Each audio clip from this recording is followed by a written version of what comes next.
दुख हरे।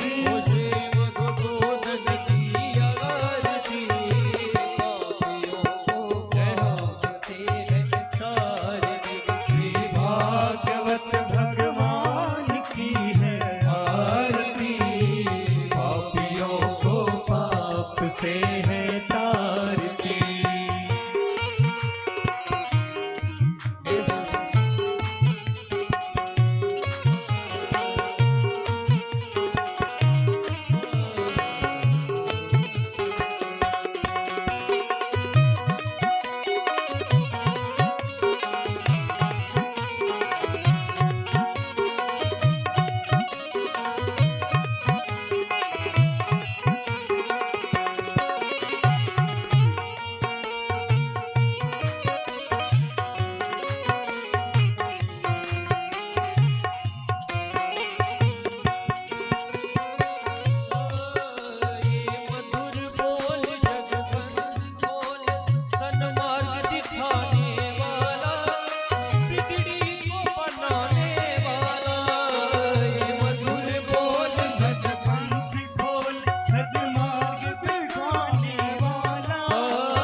श्याम यही यही प्रभु महिमा की आरती।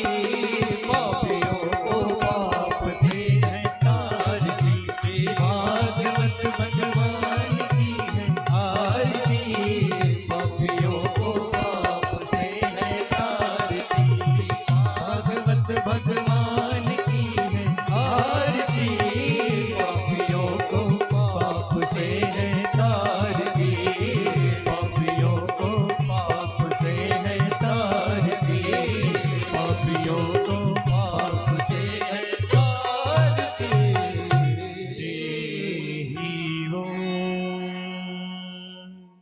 कदलीगर्भसम्भूतं कर्पूरं तु प्रदीपितम् आरार्तिक्यमहं कुरवे पश्य मे वरदो भव।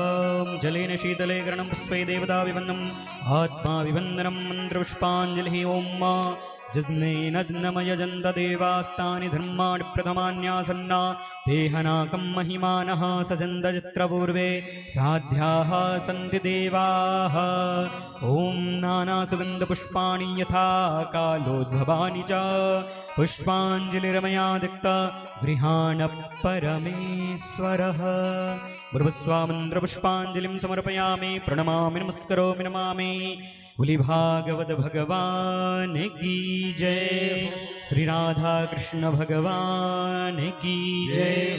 श्री पुराण पुरुषोत्तम भगवान की जय।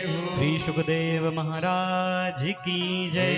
श्री व्यास भगवान की जय। जय जय श्री राधे श्याम। पुनः आप सभी भक्त अपने स्थान पर विराजमान हो जाएं। हम सभी श्रीमद् भागवत महापुराण की कथा पूज्य व्यास जी के मुखारबिंद से श्रवण करेंगे। श्री राधे। हेलो।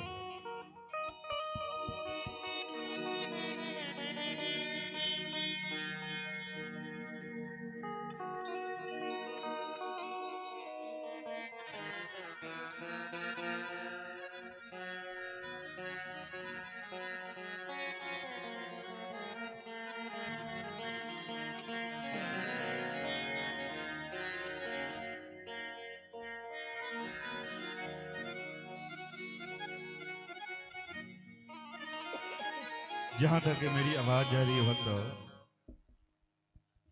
राधे राधे।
हरि ओम।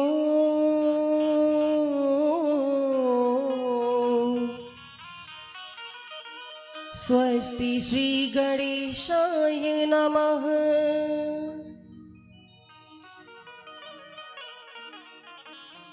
श्री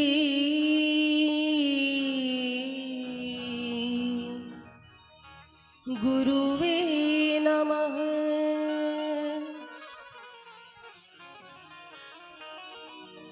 वर्णानामर्थसंघानां रसानां छन्दसामपि मंगलानां च कर्तारो वन्दे वाणी विनायको।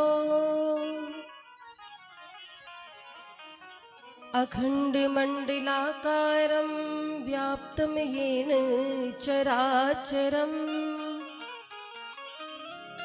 तत्पदं दर्शितं येन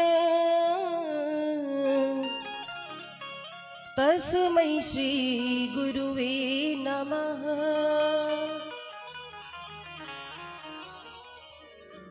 नारायणं नमस्कृत्य नरं चैव नरोत्तमं देवीं सरस्वतीं व्यासं ततो जयमुदीरयेत्।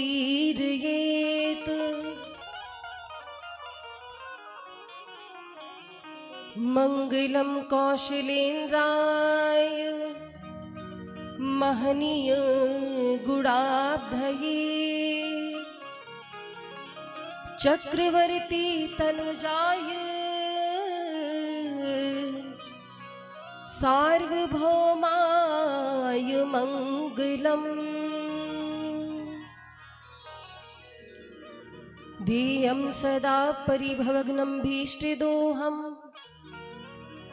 तीर्थास्पदं शिवविरिञ्चिनुतं शरण्यं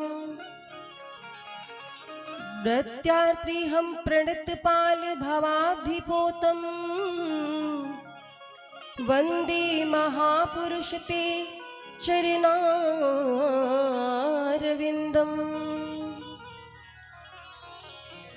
जय जय श्री राधा रमण जय जय नवल किशोर जय गोपी चित चोर प्रभु जय जय माखन चोर।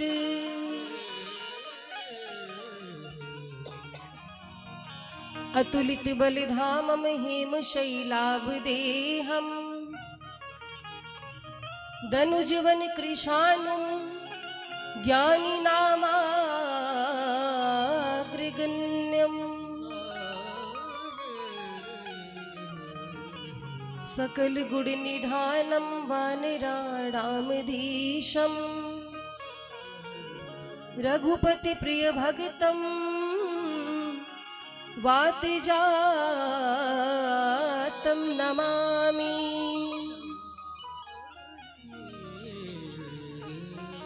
बोलिए वृंदावन बिहारी लाल की जय हो, राधे रानी सरकार की जय हो। जय जय श्री राधेश्याम।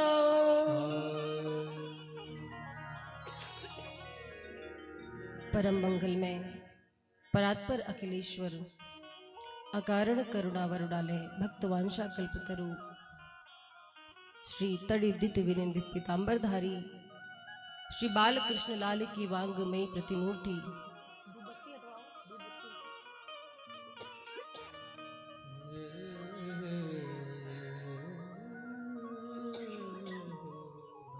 श्रीमद्भागवत महापुराण की पावन कथा का आज चतुर्थ दिवस है। विगत 3 दिनों से आप सभी भगवत भक्त बड़े भाव से बड़े स्नेह के साथ भगवान की लालित्यमयी गाथा का श्रवण लाभ प्राप्त कर रहे हैं। आइए आज हम सभी चतुर्थ दिवस की कथा में प्रविष्ट हों उससे पूर्व भगवान नाम संकीर्तन का आश्रय लेते हुए वाणी को जिह्वा को पवित्र करेंगे सभी भाव के साथ। तालियों की सेवा करते हुए भाव से बोलेंगे।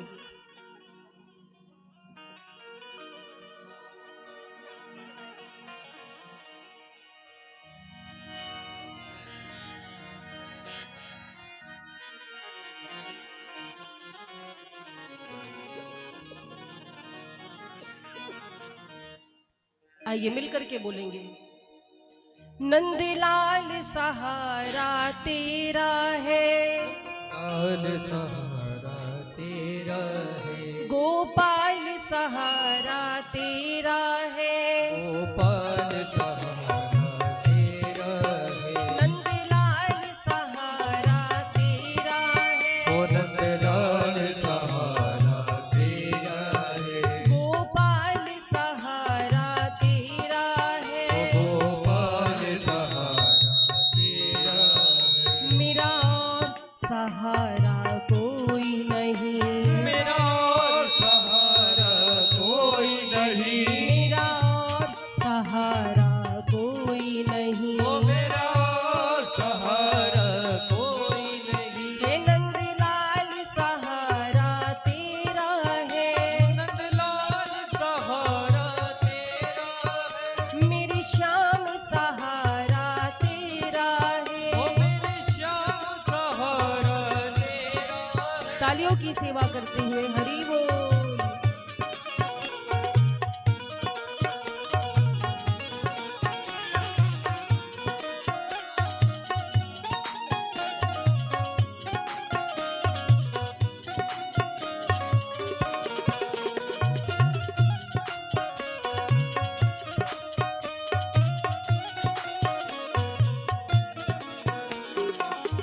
कृपा की न होती जो आदत तुम्हारी,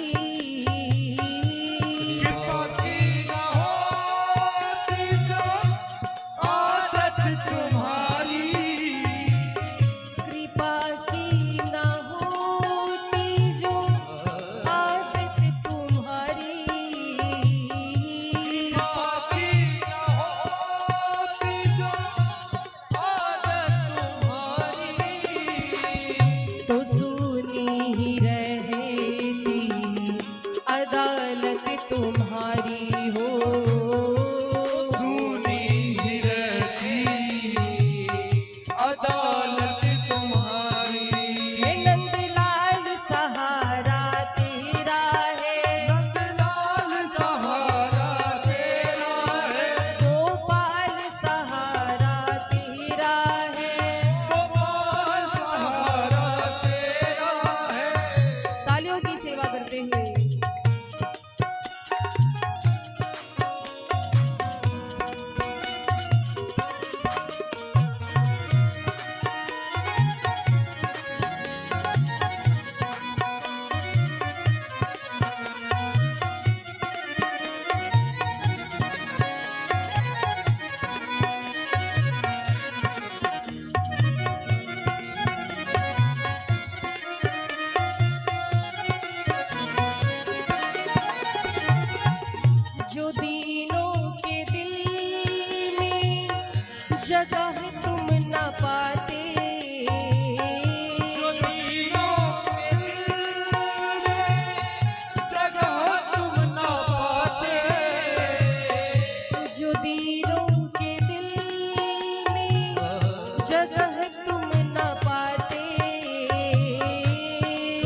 को लगता है, जिन जिन भक्तों को लगता है कि उनकी नैया की पतवार भगवान के हाथ में है, जरा हाथों को उठाएंगे।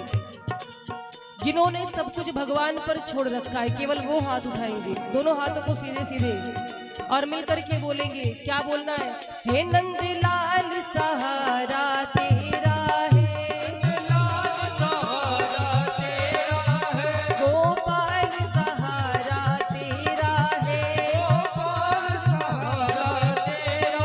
हे नंदलाल सहारा तेरा है, गोपाल सहारा तेरा है,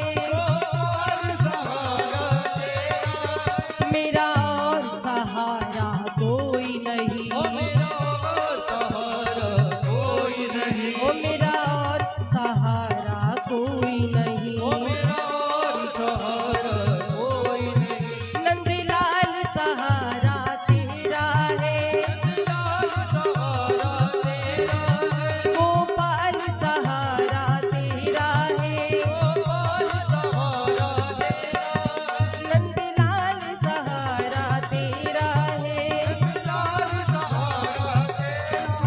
गोपाल सहारा तेरा है, गोपाल सहारा तेरा है, नंदलाल सहारा तेरा है, नंदलाल सहारा तेरा।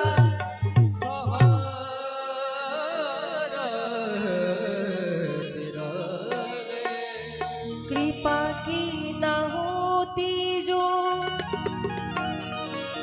आदत तुम्हारी, तो सुनी ही रहती अदालत तुम्हारी। बोलिए वृंदावन बिहारी लाल की, श्रीमद् भागवत महापुराण की।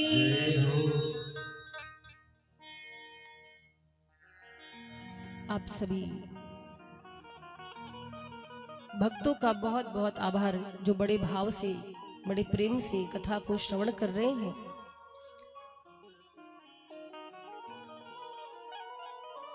यहाँ पर उपस्थित हमारे मुख्य यजमान जी, जिन्होंने इतना दिव्य आयोजन किया है, इतना सुंदर अनुष्ठान किया है, आपको आपके पूरे परिवार को इस व्यासपीठ की ओर से सादर जय जय श्री राधे।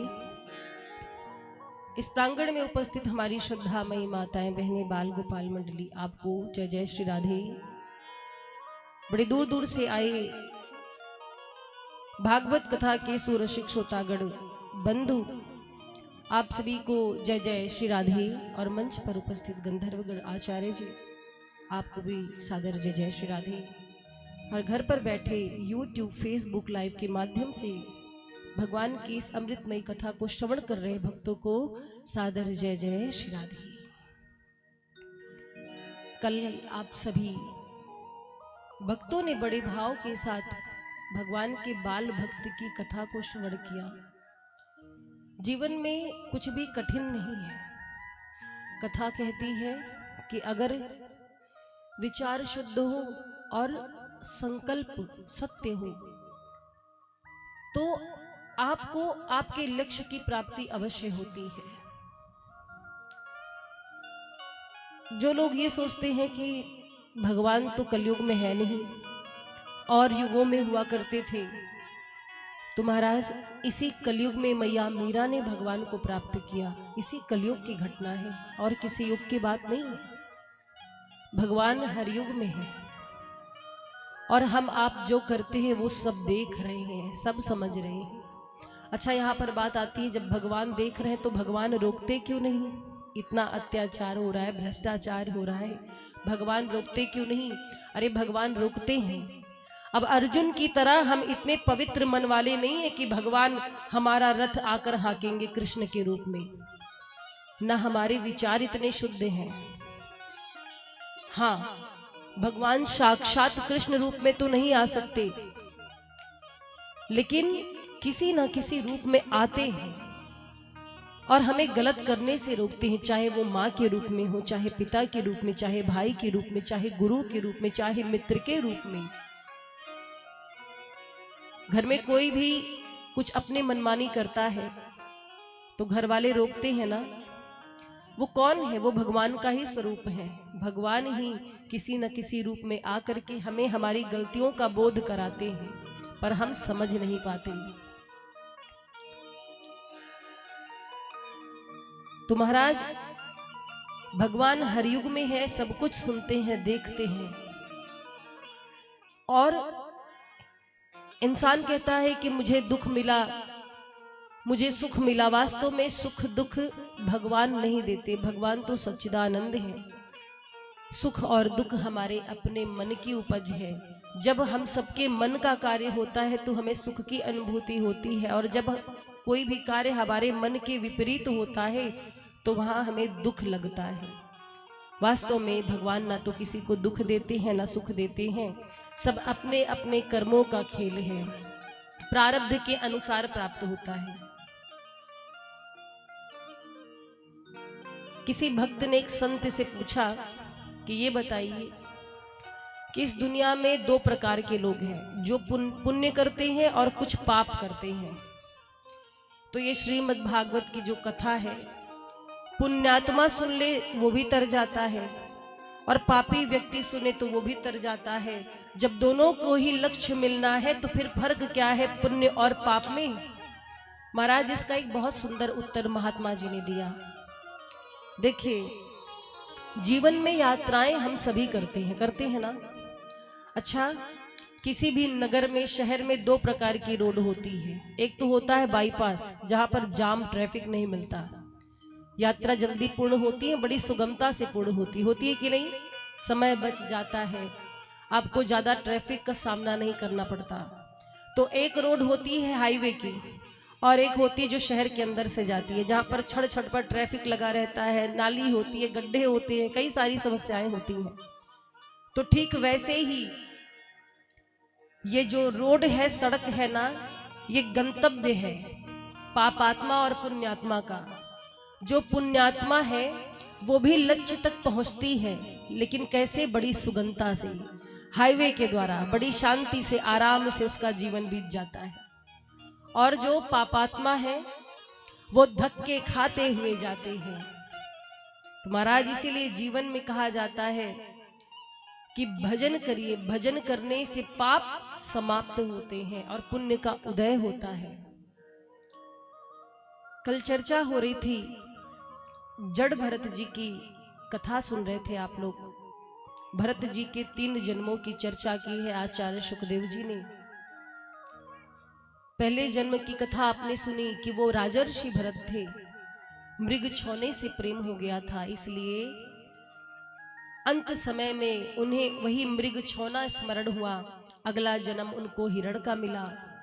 लेकिन देखिए, उन्होंने भगवान का भजन भी बहुत किया था, और इसीलिए भगवान की कृपा से मृग योनि में होने के बाद भी उनकी स्मृति बनी रही। वो थे तो मृग के शरीर में, जो दूसरा जन्म हुआ मृग के शरीर में हुआ, लेकिन उनको बातें सारी याद थी।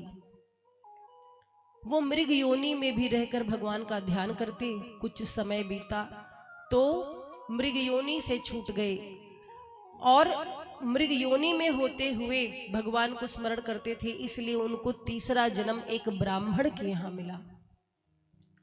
ब्राह्मण के घर में जन्म लिया। भरत जी ने अपने मन में ये विचार किया कि हमारे 2 जन्म तो खराब हो गए, अब तीसरा जन्म बड़ी मुश्किल से मिला है, वो भी ब्राह्मण कुल में। इस जन्म को मैं व्यर्थ नहीं गवाऊंगा। ज्ञान हो चुका था, इसीलिए उन्होंने बचपन से ही ये संकल्प लिया था कि अब मैं किसी से बात ही नहीं करूंगा, कुछ बोलूंगा ही नहीं, क्योंकि बोलने से ही सारे मोह माया का उदय होता है। इसलिए मैं बोलूंगा ही नहीं, मौन रहूंगा। जब ये धीरे धीरे बड़े हुए तो इनके पिताजी ने कहा कि जाकर के वेद वेदांत की शिक्षा लो, ज्ञान अर्जित करो, कर्मकांड के विद्वान बनो। भरत जी ने सोचा कि अगर हम पाठशाला गए, गुरुकुल गए और अध्ययन कर लिया तो कहीं पिताजी हमको पूजा पाठ के कार्य में लगा दे कि जाओ घर घर कथा सुनाओ सत्यनारायण भगवान की। इसीलिए मैं अब कोई विद्यालय जाऊंगा ही नहीं, गुरुकुल नहीं जाऊंगा, बोलते ही नहीं थे। और इतने निर्विकार संत थे भरत जी कि घर में जो कुछ मिलता था वही पा लेते थे, कोई कार्य नहीं करते, किसी से बोलते नहीं थे। तो घर वाले उन्हें कहते थे कि ये तो किसी काम का नहीं है, व्यर्थ है इसका जीवन। और महाराज एक दिन उनके पिताजी ने कहा कि बेटा तुम कुछ बोलते नहीं हो, किसी से कुछ नहीं कहते हो, बात क्या है? भरत जी कुछ नहीं बोले। घर में बड़े भाई की जो पत्नियां थी वो बड़ा अत्याचार करने लगी। दिन में बैठे बैठे केवल खाता है, कोई काम नहीं करता, काम के ना काज के, दुश्मन अनाज के। घर से भगाओ इसे। किसी ने कहा कि नहीं नहीं, इसे खेतों की रखवाली का काम दे दो। बोले घर की रखवाली का काम कर दे दीजिए। तो इन्हें इनके भाई की पत्नियों ने घर की रखवाली, खेत की रखवाली का काम सौंप दिया। खेत में अनाज बोया गया था। भाभी ने कहा कि जा करके अनाज की रखवाली करो, कहीं चिड़िया ना चुग जाए। देखिए भरत जी का भाव, ये खेत की रखवाली के लिए गए और जब वहां गए तो चिड़िया आई, दाना चुगने लगी, लेकिन इन्होंने चिड़िया को हटाया नहीं। क्यों नहीं हटाया? इन्होंने सोचा ना तो ये चिड़िया हमारी है, ना ये खेत हमारा है, ना ये अनाज हमारा है, सब उस ईश्वर का है। और बड़ा सुंदर भाव रहा। देखिए एक संत का, एक साधु का, एक ज्ञानी का यही भाव होता है। वो किसी भी चीज को अपना नहीं मानता। जब तक है हमारे पास ठीक है, अगर वो जा रहा है तो वही भगवान की मर्जी है। जो संत होते हैं वो भगवान की मर्जी में मर्जी मिलाते हैं। आप लोग कृपया बात ना करें, माताएं आप लोग मुख बंद करके पूजा करें। तो क्या कहा? जब चिड़िया खेत चुगने लगी, अनाज चुगने लगी, तो भरत जी ने क्या कहा? राम जी की चिड़िया, राम जी का खेत, खाई लो चिड़िया भर भर पे।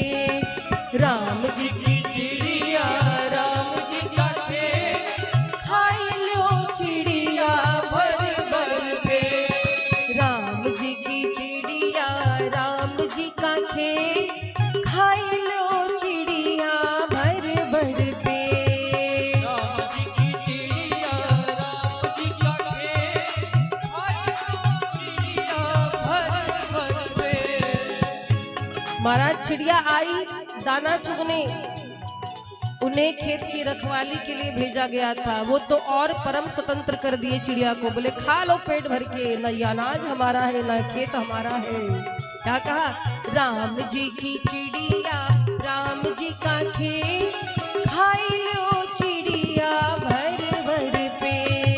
राम जी की चिड़िया, राम जी का खेत, खाई लो चिड़िया भर भर पे। ऐसे निर्विकार संत है महाराज।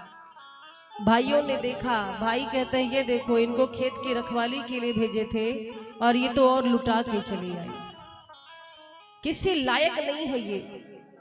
दूसरे दिन क्या कहा? खेत पर मेड़ी लगा दो, यानी जो खेत में सिंचाई हुई है पानी बाहर न जाने पाए, मेड़ बांध दो। इन्होंने मेड़ बांधने की जगह जितने मेड़ थे उसे और भी काट दिया, सारा पानी बहने लगा। क्यों? क्योंकि भरत जी कोई कार्य नहीं करना चाहते थे। कहीं मैं विषय में फंस न जाऊं, कहीं मैं इन सब चीजों को अपना ना समझ बैठूं। एक दिन की बात है, जब खेत की रखवाली कर रहे थे तो राजा रहुगढ़ की सवारी आ रही थी। राजा रहुगढ़ की सवारी आ रही थी। राजा रहुगढ़ पालकी में सवार होकर के जा रहे थे कपिल मुनि के आश्रम पर तत्व ज्ञान का उपदेश लेने। ये बैठे बेचारे खेत की रखवाली में। राजा रहुगढ़ की पालकी ढोने वाले जो लोग थे, उन कहारों में से एक कहार की तबीयत बिगड़ गई, चक्कर आ गया। जब चक्कर आ गया तो राजा रहुगढ़ कहते हैं कि अब पालकी कौन ढोएगा? 3 ही व्यक्ति हैं, एक व्यक्ति का स्वास्थ्य गड़बड़ हो गया। राजा रहुगढ़ कहते हैं कि आसपास कोई आदमी हो उसको पकड़ के ले आओ। और महाराज यही पकड़े गए। भरत जी बैठे थे वहां चुपचाप, इनको पकड़ करके लाया गया। ए चल पालकी ढो। और इन्होंने मना भी नहीं किया, ये चले आए। अब आगे इनको पालकी थमा दी गई। राजा रहुगढ़ को कांधे पर लेकर जा रहे हैं, पालकी ढो रहे हैं। देखिए भरत जी बड़े ज्ञानी थे, हिंसा से बचते थे। ये ऐसा व्यवहार करते थे कि मेरे द्वारा किसी भी जीव को कष्ट ना हो। तो जब चल रहे थे, पालकी ढोल रहे थे, तो भूमि पर दृष्टि थी। भूमि पर चींटियों को देखते हुए जा रहे थे, कहीं चींटी मेरे पांव के नीचे ना आ जाए। तो जब चींटियां आती तो ये छलांग लगा देते और राजा रहुगढ़ का सिर पालकी से टकरा जाता। राजा रहुगढ़ कहता है, कैसा पालकी ढोने वाला ले आया मूर्ख आदमी को, कैसे पालकी ढो रहा है। अब ये तो ज्ञान की मर्यादा को देख रहे हैं, ये तो हिंसा करने से बच रहे हैं। थोड़ा आगे बढ़े तो चींटियों की लंबी कतार आ रही थी।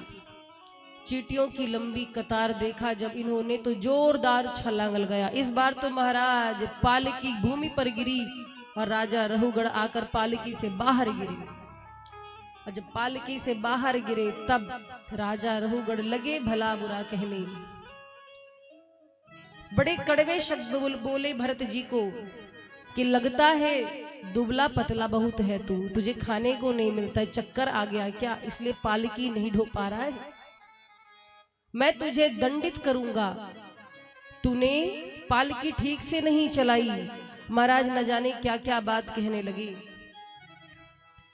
आज राजा रहुगढ़ की बातों को सुनकर जड़ भरत जी ने अपना मुख खोला। आजीवन कभी बोले नहीं थे, लेकिन आज बोलना पड़ा। क्यों बोले? इसलिए नहीं कि राजा रहुगढ़ ने उन्हें भला बुरा कहा, बल्कि इसलिए बोले कि राजा रहुगढ़ कपिल मुनि के आश्रम तत्व ज्ञान का उपदेश लेने जा रहे हैं। और जब किसी गुरु के पास आप ज्ञान लेने जाइए तो अभिमान को छोड़ करके जाना चाहिए।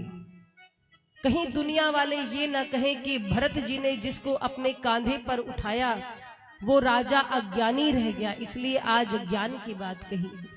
क्या कहा कि हे राजन, आप ये कैसी बात कर रहे हैं? आपको क्या लगता है कि आप मुझे दंडित करेंगे? अरे आप मुझे दंडित नहीं करेंगे, मैं तो आत्मा हूं, आप मेरे शरीर को दंडित करेंगे। आप क्या क्या कह रहे हैं कि मैं बहुत मोटा हो गया हूं, पतला हो गया हूं, ये तो शरीर का विषय है, आत्मा का नहीं। मैं तो आत्मा हूं। जब इस प्रकार की बातें कही तो राजा रहुगढ़ खड़े हो गए हाथ जोड़कर। आप कौन है बताइए, सत्य बताइए। और महाराज जड़ भरत जी ने आज राजा रहुगढ़ को उपदेश दिया। राजा रहुगढ़ समझ गए कि जिसने मेरी पालकी ढोई है वो कोई सरल व्यक्ति नहीं है, बहुत बड़े संत हैं। और महाराज देखिए, कभी कभी ज्ञानी जन वैसे ही नहीं पहचाने जाते जैसे आग की राख में छिपी हुई अग्नि। कभी कभी हमें देखने में लगता है कि आग की राख ठंडी हो गई पर उसमें अग्नि होती है। वैसे ही जो विद्वान व्यक्ति है ना, लोग उन्हें पहचान नहीं पाते। अगर कोई व्यक्ति आपसे सरल व्यवहार कर रहा है, आपकी बातों का जवाब नहीं दे रहा है, तो उसको मूर्ख मत समझिए। एक कारण ये भी हो सकता है कि वो विद्वान हो। ज्ञानी जन, विद्वान जन सबकी बातों का उत्तर नहीं देते। कभी कभी महाराज ऐसा भी होता है कि जो बोलता नहीं है लोग उसको पागल समझते, मूर्ख समझते, कमजोर समझते, दुर्बल समझते हैं। लेकिन वास्तव में वो दुर्बल नहीं होता है, वो अपने ज्ञान के कारण चुप रहता है। इसीलिए रहुगढ़ जी चुप थे। और महाराज अंत में राजा रहुगढ़ को ज्ञान दिया है, उपदेश दिया है जड़ भरत जी ने। और एक बार मां भद्रकाली के मंदिर में बलि होने जा रही थी डाकुओं के सरदार ने बलि का कार्यक्रम रखा था पुत्र प्राप्ति के लिए। और महाराज उस समय भी जड़ भरत जी को पकड़ कर लाया गया बलि के लिए। देखिए एक चीज और है, संसार में बहुत से ऐसे स्थान हैं जहां पर बलि दी जाती, पर अपने सनातन धर्म में बलि सबके लिए नहीं है। बहुत से स्थानों पे हम लोग गए हैं, लोग कहते हैं कि बलि देने से हमारी मनोकामना पूर्ण होती है। एक बात बताऊं मैं आपको, कभी भी बलि किसी शेर की कोई क्यों नहीं देता है? भैंस की, बकरे की देते हैं लोग, शेर की बलि क्यों नहीं देते? शेर को छू पाएंगे? वो भी तो जीव है, उसको नहीं छुपाएंगे क्योंकि वो बलवान है। किसी हाथी से कोई क्यों नहीं भिड़ता?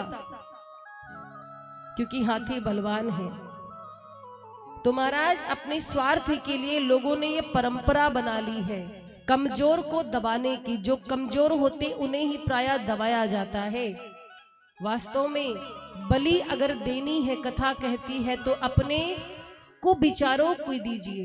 भगवान के सामने बलि देनी है तो अपने दुर्विचारों की बलि दीजिए, अपने पाप की बलि दीजिए, अपने गलत आचरण की बलि दीजिए, अपने क्रोध की बलि दीजिए। इससे जीवन में कल्याण होगा।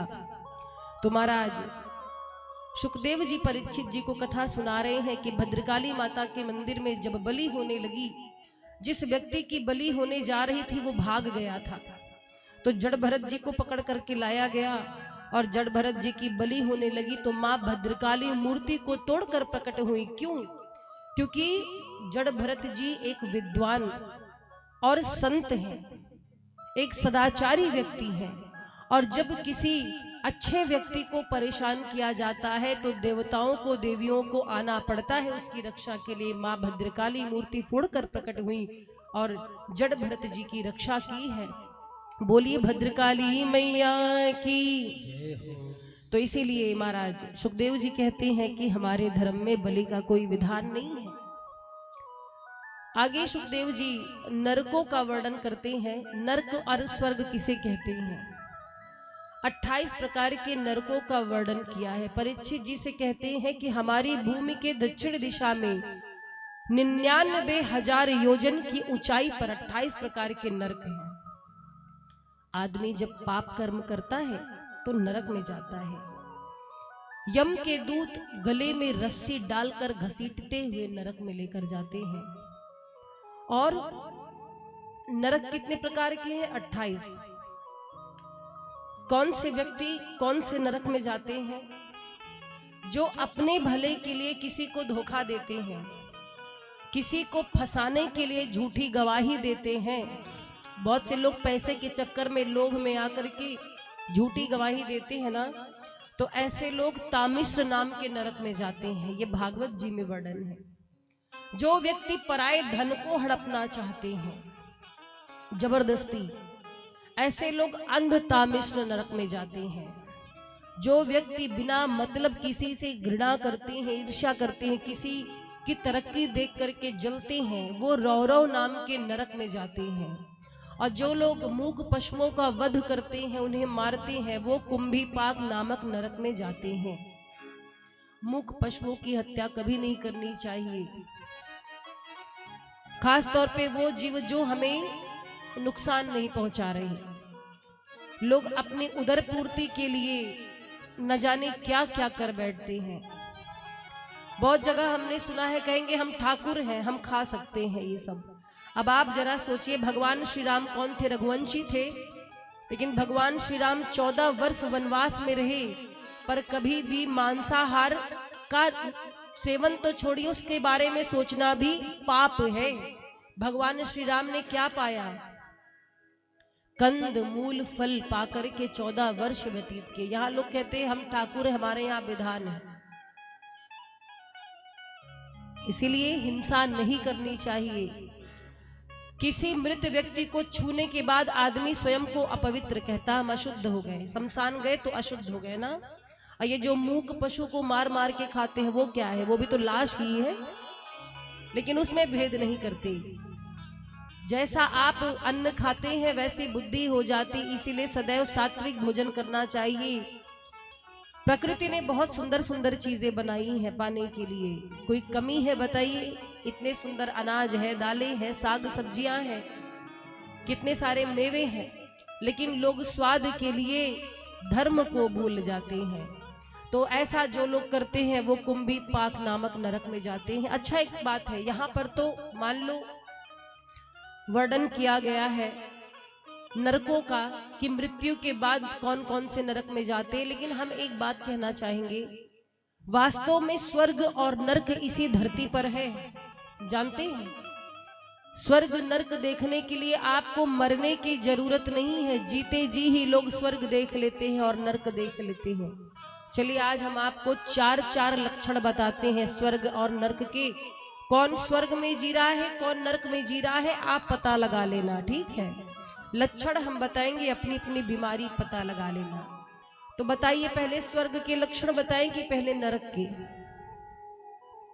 पहले नरक के लक्षण बता दें, चलिए ठीक है।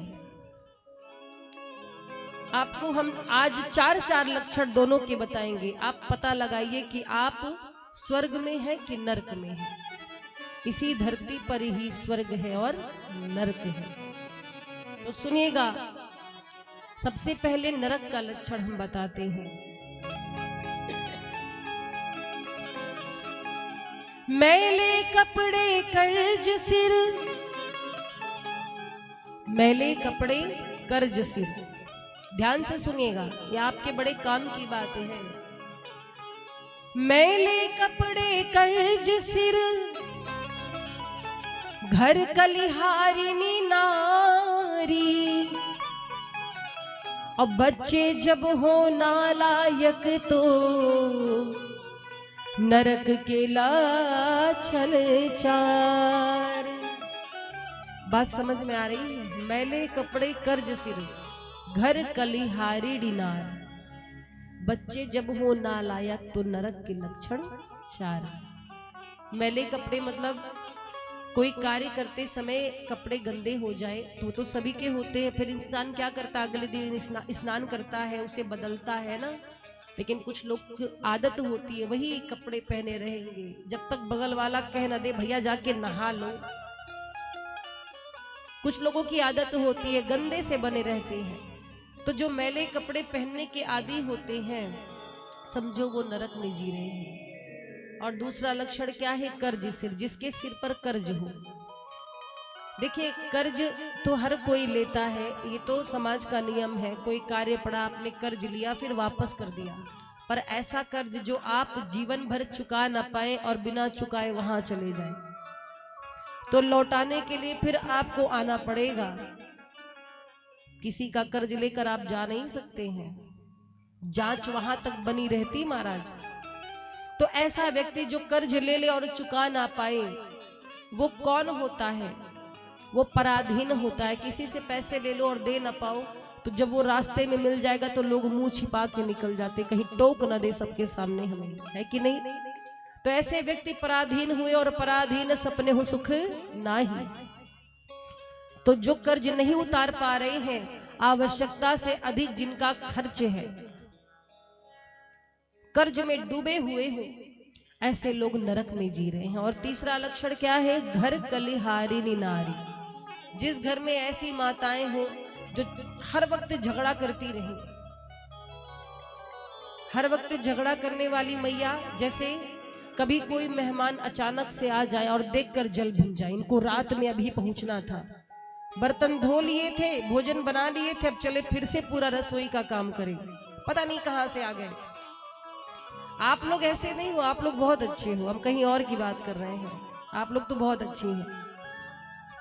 तो ऐसी माताएं जो बात बात पे झगड़ा करें, सास ससुर को देखना पसंद ना करें, हमेशा उनकी बुराई करती रहे, अपने मायके में फोन हमेशा उठा रहे। देखो बेटी का घर क्यों टूटता है जानते हैं? 90% मायके वालों का हाथ होता है। बात करना बुरा नहीं है, बात करिए, पर अपने घर का हर एक भेद नहीं बताना चाहिए। कल को अगर कोई कुछ कहेगा तो आपको ही बुरा लगेगा, इसलिए अपनी सारी बातें हर किसी को नहीं बताई जाती। तो ऐसी मैया जो बात बात पर झगड़ा करे, पड़ोसन ने अगर 2600 की साड़ी पहन ली तो घर में आके महाभारत शुरू कर दे।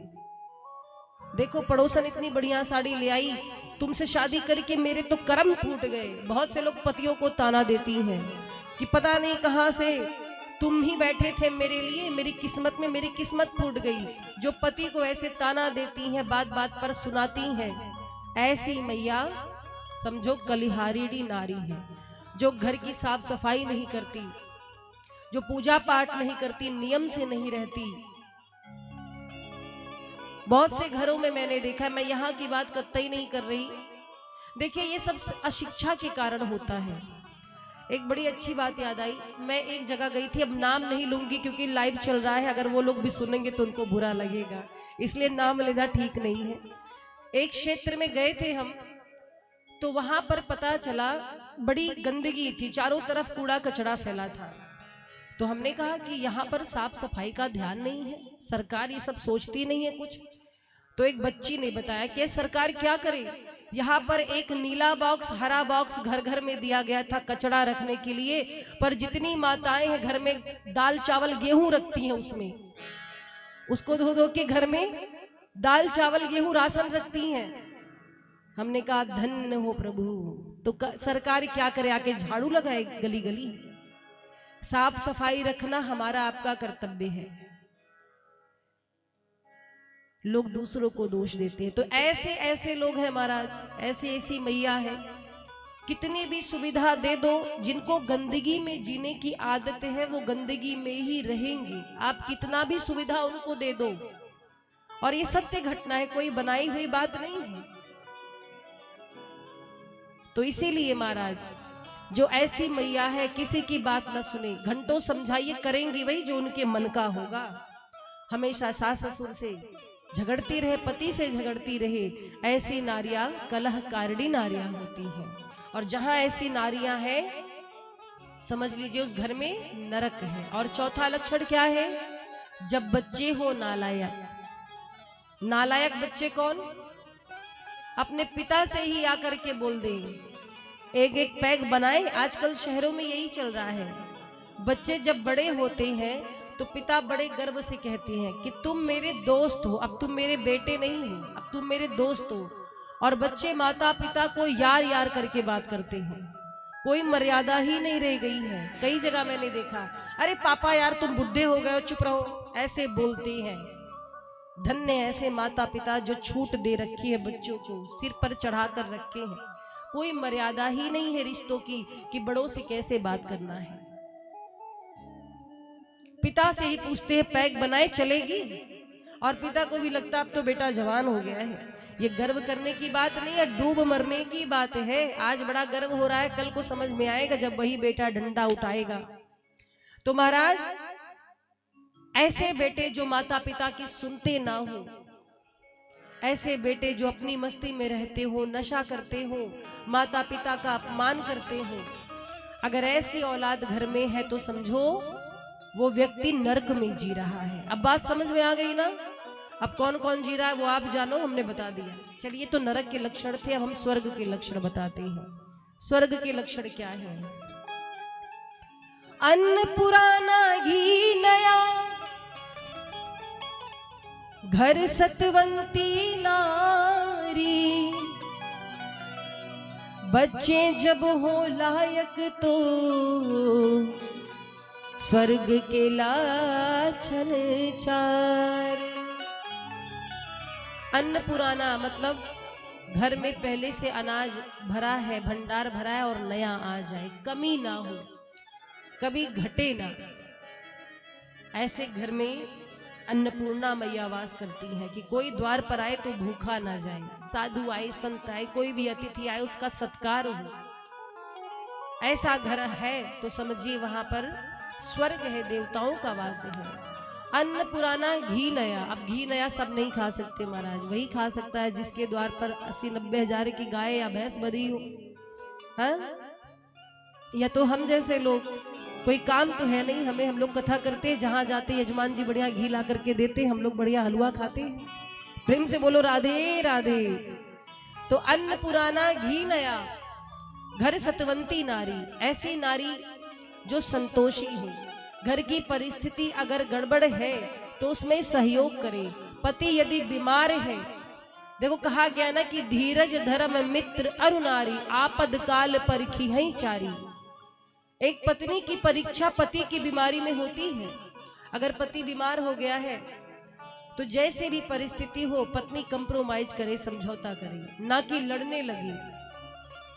और ऐसी नारियां जो सब कुछ समझ करके धैर्य रख करके अपने कर्म में लगी रहती हैं, छोटी छोटी बातों को ध्यान न दे करके घर में एकता रखने का प्रयास करती हैं, अपने से बड़ों का आदर करती, किसी से ईर्ष्या नहीं करती, कोई अतिथि आए तो उसका भरपूर स्वागत करती, सत्कार करती हैं, स्नान करके साफ सुथरा हो करके भगवान का भजन करती हैं, रसोई बनाती हैं, छोटे बड़ों का ख्याल रखती है। ऐसी मैया जहां पर है समझिए वो घर स्वर्ग है, जहां पर माताएं मुस्कुराती रहें, चहकती रहें, परिस्थितियों से समझौता कर लें। मान लो कोई त्योहार आया और नई साड़ी नहीं मिल पाई, पति कह दे कि इस बार कमाई बहुत कम हुई है, घाटा लग गया है, हम तुम्हारे लिए कपड़ा नहीं ला पाए, तो कह दे कोई बात नहीं, अलमारी में इतनी सारी साड़ियां तो है ना, उसी से काम चल जाएंगी। जहां पर ऐसी संतोषी मैया होती है समझो वो घर स्वर्ग है। और चौथा लक्षण, जहां पर बच्चे लायक हो। अगर पिताजी कहते हैं कि बेटा सुबह ये काम तुम्हें करना है, मान लो दुकान है, दुकान को सुबह ही खोलना है, तो बेटा रात में ही कह दे पिताजी चाबी अभी दे दीजिए,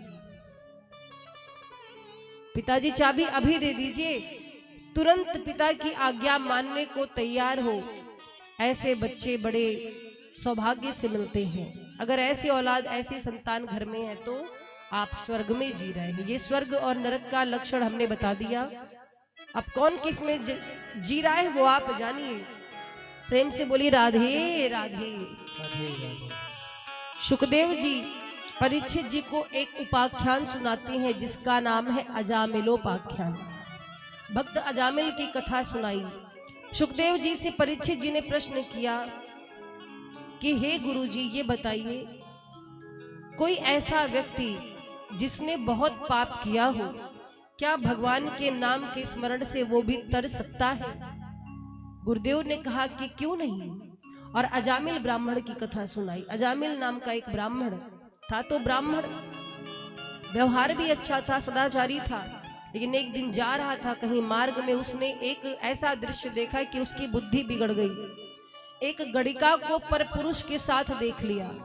उस गड़िका के वस्त्र जो थे वो अस्त व्यस्त थे, और महाराज वहीं से अजामिल के मन में काम वासना आ गई। देखिए, इसीलिए कहा जाता है कि अपने नेत्रों पर नियंत्रण रखें। सारी जड़ कौन है? ये आंखें हैं। पाप कौन करवाता है? आंखें करवाती हैं।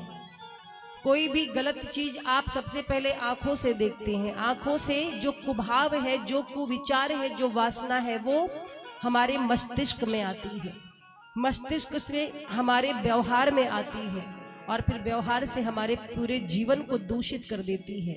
इसीलिए कहा गया है कि आंखों पर नियंत्रण रखना चाहिए। सारे पाप की जड़ ये आंख है। दृष्टि सुधरेगी तो सब सुधर जाएगा। तो अजामिल की दृष्टि बिगड़ गई। उस गड़िका के पास गया, अपनी पत्नी को घर से बाहर निकाल दिया, गड़िका को घर में ला करके रखा, चोरी डकैती करने लगा। लेकिन इसके पहले उसने भजन बहुत किया था, तो भगवान को दया लगी। भगवान ने उसको सुधारने के लिए, एक और मौका देने के लिए संतों को भेजा। संत चातुर्य मास के लिए जा रहे थे। अजामिल के गांव में पहुंचे। उस समय वो चोरी करने गया था, और जो गड़िका थी वो गर्भवती थी। अजामिल था नहीं घर पर, तो संत पहुंचे और गांव में पूछा, किसी ब्राह्मण का घर बताइए, आज हम वहीं रुकेंगे। गांव वालों ने अजामिल का घर बता दिया। संत पहुंचे, जब अजामिल के घर पर आवाज लगाई, कोई है?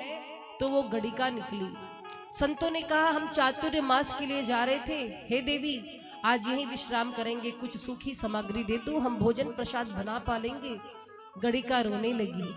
गड़िका कहती है, महाराज आप मेरे हाथ का छुआ भोजन पाएंगे? मैं तो गड़िका हूं, मैं अपवित्र हूं, पापिन हूं, मुझे देखने वाला पाप का भागी होता है, आप कैसे मेरे घर का राशन पाएंगे? संतों ने कहा देवी कोई बात नहीं है, उसके बदले में जो मांगूंगा वो मुझे दे देना। गड़िका ने राशन दिया, सूखी सामग्री दी, संतों ने बनाया पाया। जब चलने लगे भोर में, तब तक अजामिल आ गया। संतों ने कहा अजामिल से कि हमको आप लोगों ने भोजन पवाया है तो दक्षिणा नहीं दोगे? अजामिल ने कहा हम बहुत बड़े डकैत हैं, अब यहां से चुपचाप निकल लीजिए, राशन तो खाए ऊपर से दक्षिणा मांग रहे, जो है वो भी लूट लेंगे, अभी हम लुटेरे हैं, तुरंत निकलिए। संतों ने मुस्कुरा करके कहा कि तुमसे कोई पैसा रुपया नहीं मांग रहे, तो बोले खाली एक वचन दे दो। अजामिल ने कहा कैसा वचन? संतों ने कहा कि आपकी जो ये पत्नी है यानी गड़िका, ये गर्भवती है, जब इसको बालक होगा तो उसका नाम नारायण रख देना, बस इतना करना। अजामिल ने कहा बेटा हमारा होगा, नारायण नाम हम रखेंगे, इससे आपको क्या फायदा होगा? संत कहते हैं कि हम अपने फायदे की सोचते तो दुनिया का कल्याण हो चुका होता। हम संत हैं और हम परोपकार की भावना लेकर आए हैं, बस आप इतना वचन दो। अजामिल ने वचन दिया, संत आगे बढ़े। कुछ समय बाद उस गड़िका को एक बालक हुआ और संत की बात मान करके अजामिल ने उसका नाम नारायण रख दिया। अब देखिए संतों की कृपा। अजामिल था तो बहुत बड़ा पापी, लेकिन अपने बेटे से इतना प्रेम करने लगा। वैसे तो भजन नहीं करता था, लेकिन बेटे से इतना प्रेम हो गया कि 24 घंटे बेटे को स्मरण करता और बेटे के बहाने भगवान का नाम मुख पर आता। नारायण बेटा इधर आ, नारायण चलिए खा ले, दिन भर नारायण नारायण करता रहता। अब महाराज पाप किया था, अंत समय आया। अंत समय जब आया, यम के दूत आए उधर से। जब यम के दूत आए तो अजामिल को घसीट करके लेके जाने लगे, तो अजामिल चिल्लाया और किसको बुलाया? अपने बेटे नारायण को। बेटा नारायण इधर आ, मेरी रक्षा कर। बेटा नारायण तो नहीं आया, पर मेरे प्रभु नारायण ने अपने पार्षदों को भेज दिया। भगवान के पार्षद आए, यमदूतों से कहा आप इनको लेके नहीं जा सकते। यमदूत कहते हैं बहुत बड़ा पापी है। पार्षद कहते हैं कि नहीं, इसने हमारे प्रभु का नाम लिया है, ये नरक में नहीं जा सकता। यमदूत कहते हैं कि अरे इसने आपके भगवान का नाम नहीं लिया है, इसने तो अपने बेटे नारायण को बुलाया है। पार्षदों ने कहा ये इन्होंने किस नारायण का नाम लिया है, इससे नहीं मतलब, कहा तो नारायण है ना, और मेरे प्रभु की आज्ञा है कि आप इन्हें नरक नहीं भेज सकते। और जब महाराज इस प्रकार से कहा, यमदूत निराश होकर चले गए। पार्षदों ने कहा कि आप पर भगवान की कृपा हुई है, आपने भगवान का नाम लिया है, भगवान को भजा है। अजामिल को छोड़ करके पार्षद और यमदूत चले गए। अजामिल की आंख में आंसू आ गए कि मुझ जैसे अधम पर आज कृपा की है भगवान ने। और महाराज जीवन में पाप तो सबसे होते हैं, लेकिन प्रेम जो है भगवान से करने वाला, जो भगवान से प्रेम करते, भगवान का नाम जपते रहते हैं, अंत में अगर भगवान का नाम लिया तो पाप से छूट जाते हैं।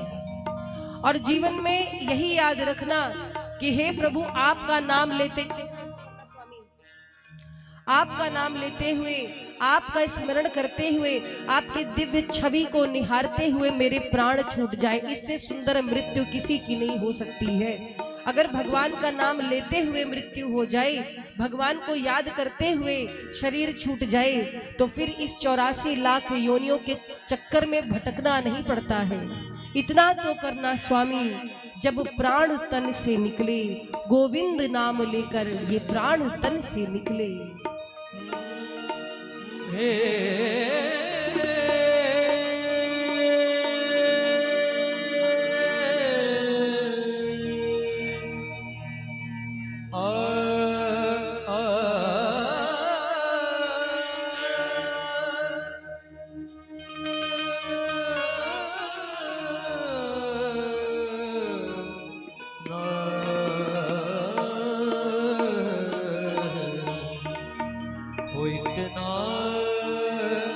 तो करना स्वामी,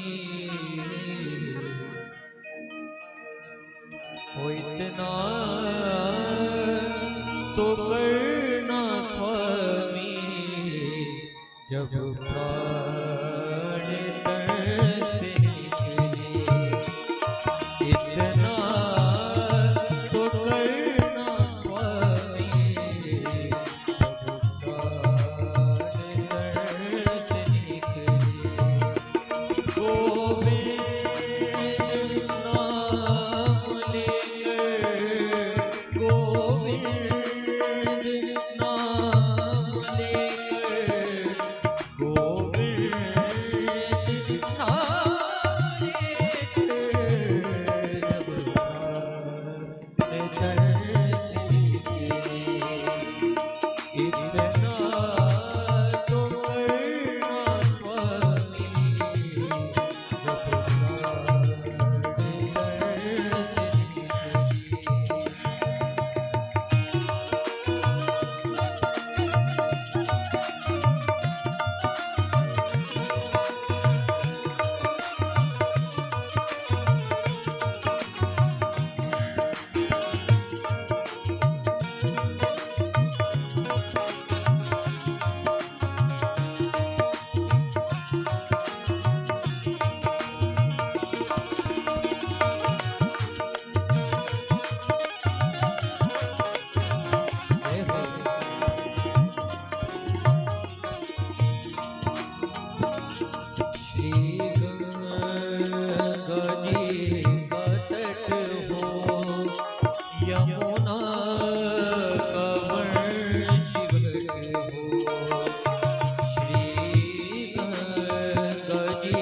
प्रकार से भक्त अजामिल पर कृपा की है भगवान ने। आगे सुखदेव जी परीक्षित जी से पूछते हैं कि कहिए परीक्षित जी, अब आप कौन सी कथा सुनना चाहते हैं।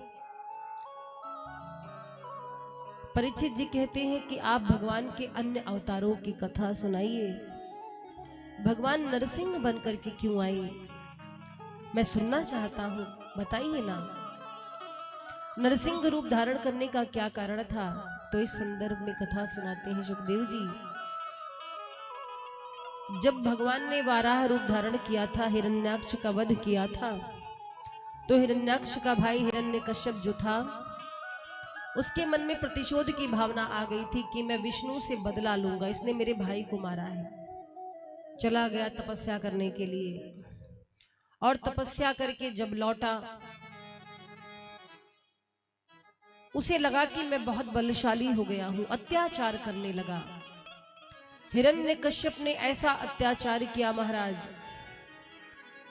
हिरण्यकश्यप के पुत्र हैं प्रहलाद जी। मां कयाधु के गर्भ में रहकर प्रहलाद जी ने सत्संग सुन लिया था, और उसका क्या प्रभाव हुआ। सत्संग सुनने के कारण प्रहलाद जी राक्षस योनि में होने के बाद भी भगवान के परम भक्त हुए। देखिए, एक बात जान लीजिए, माताओं के व्यवहार का बहुत बड़ा प्रभाव बच्चों के जीवन पर पड़ता है। ये हिरण्याक्ष हिरण्यकश्यप दिति के पुत्र थे। दक्ष प्रजापति की पुत्री दिति थी। एक बार दिति ने संध्या के समय अपने पति कश्यप जी के साथ संयोग किया और गर्भ धारण किया। संध्या के समय यदि कोई संतान गर्भ में आ जाए तो वो राक्षसी प्रवृत्ति की होती है, क्योंकि सायंकाल का जो समय है बड़ा पवित्र समय है। ऐसे समय पर घर का मुख्य द्वार कभी बंद नहीं होना चाहिए। सायंकाल के समय कुछ कार्य नहीं करने चाहिए, जैसे भोजन नहीं करना चाहिए। जब गोधूली बेला हो तो उस समय सूर्यास्त का समय हो, बच्चों को पढ़ना नहीं चाहिए। उतनी क्षणों के लिए पढ़ाई को रोक दे। घर के मुख्य द्वार को कभी बंद ना करें। भोजन नहीं करे, सोए नहीं। बीमार बच्चों के लिए, बुजुर्गों के लिए छूट है। अगर वो ऐसी कोई परिस्थिति है, कोई बहुत बीमार है, तो उसके लिए ये नियम नहीं। पर आप स्वस्थ हैं तो सायंकाल के समय कभी सोना नहीं चाहिए। ऐसा व्यक्ति रोगग्रस्त हो जाता है, बीमारियां घेर लेती हैं। तो सायंकाल के समय ऐसा क्यों नहीं करना चाहिए। भगवान शिव अपने गणों के साथ विचरण करते हैं आकाश में और देखते हैं कौन भक्त क्या कर रहा है। तो संध्या के समय एक दीपक घर के मुख्य द्वार पर जलाना चाहिए। भगवान का भजन करें, धूप दीप दिखाएं, संध्या वंदन करें। शाम के समय भगवान का भजन करें, गुणगान करें। संध्या के समय ना तो सोना चाहिए, ना तो खाना चाहिए, और ना ही घर का मुख्य द्वार बंद करना चाहिए, ना गर्भ धारण करना चाहिए। तो ये दिति देवी ने संध्या के समय ऐसा कार्य किया था, इसीलिए इनकी जो संतान हुई राक्षसी प्रवृत्ति की हुई। ये हिरण्यकश्यप और हिरण्याक्ष उसी समय गर्भ में आए। तो हिरण्यकश्यप जो था महापापी, और उनके बेटे प्रहलाद उतने ही शांत स्वभाव के। बचपन में मां ने सत्संग सुना था, और इसी कारण से प्रहलाद जी मां के गर्भ से ही भगवान के भक्त हुए। हिरण्यकश्यप ने अपने बेटे प्रहलाद को पढ़ने के लिए विद्यालय में भेजा। और कौन से विद्यालय में? राक्षसों के विद्यालय में, मार काट की शिक्षा लेने के लिए। प्रहलाद जी जब गए, दैत्य गुरु शुक्राचार्य के दो पुत्र हैं षंड अमर, ये प्रहलाद जी के गुरु बने थे। इन्होंने सिखाना शुरू किया, ऐसे युद्ध करते हैं, ऐसे तलवार सिखाते हैं, चलाते हैं। प्रहलाद जी का मन इन सब बातों में नहीं लगा, क्योंकि वो भगवान के भक्त थे। शाम को प्रहलाद जी से जब पिता ने पूछा कि बेटा आज विद्यालय में क्या क्या सीखा, प्रहलाद जी कहते हैं कि पिताजी, भगवान को छोड़ करके इस धरती पर कोई भी बलशाली नहीं है। भगवान की सेवा करनी चाहिए। ये जो जीवन है ये अंधे कुएं के समान है। हित्वात्म पातम ग्रह मंद कूपम वनम गतो यद्धरिमाश्रयेत। पिताजी आपको भजन करना चाहिए। अब ये सुनकर के हिरण्यकश्यप खौल गया। हिरण्यकश्यप बुलाए किसको? शंडामर्क को। ये क्या शिक्षा दी मेरे बेटे को? मैंने मार काट सिखाने के लिए कहा था, ये तो प्रवचन करने लगा, कथावाचक बन गया, ये मुझे ज्ञान सिखा रहा है। फिर से पढ़ाओ इसको। फिर से विद्यालय में लेके गई, फिर से विद्यालय में लेके गए महाराज। फिर से प्रहलाद जी को आसुरी विद्या सिखाने लगे, माया सिखाने लगे, मायावी विद्या। प्रहलाद जी का मन नहीं लगा। जब प्रहलाद जी पुनः वापस आए, फिर हिरण्यकश्यप ने गोद में उठाया और पूछा, मेरे बेटे ने आज क्या क्या शिक्षा ग्रहण की, बताओ। आज प्रहलाद जी नवधा भक्ति पढ़ाने लगे अपने पिता को। क्या कहा? हे पिताजी, विष्णु भगवान की भक्ति के 9 भेद हैं। कौन कौन सा बताया? श्रवणम कीर्तनम विष्णु, स्मरणम पाद सेवनम, अर्चनम वंदनम दास्यम, सख्य आत्मनिवेदनम। और महाराज क्या कह रहे हैं कि पिताजी, भगवान की कथा को सुनना चाहिए, कीर्तन करना चाहिए। प्रथम भगति संतन कर संगा, दूसर रति मम कथा प्रसंगा। महाराज जब नवधा भक्ति पढ़ाने लगे तो हिरण्यकश्यप को क्रोध आ गया, उठा के पटक दिया गोद से प्रहलाद जी को।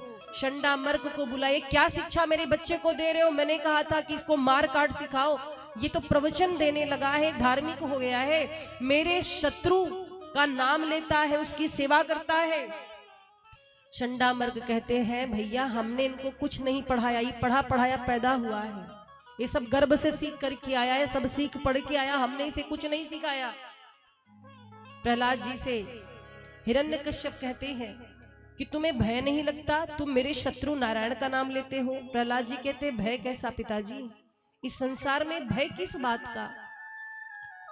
तुम्हें भय नहीं लगता? मैं तुम्हें मार डालूंगा। प्रहलाद जी कहते हैं, पिताजी मारने वाले आप कौन होते हैं? मारने वाले भगवान है और बचाने वाले भी भगवान है।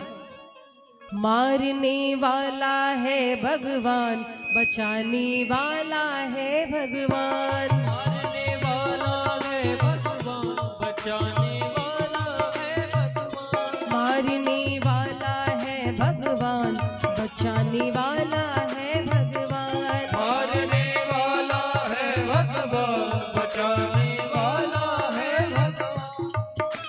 बाल न बांका होता उसका, बाल न बांका होता उसका, जिसका रक्षक दया निधान। मारने वाला है भगवान, बचाने वाला है भगवान। मारने वाला है भगवान, बचाने वाला है भगवान। हरि वो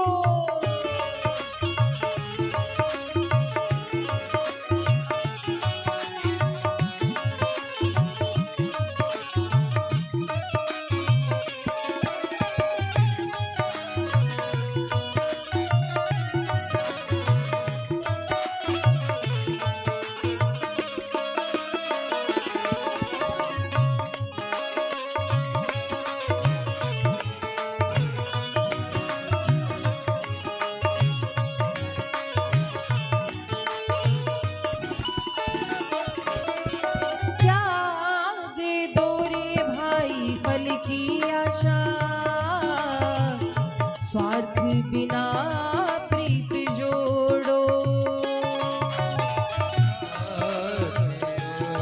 भाई फल की आशा,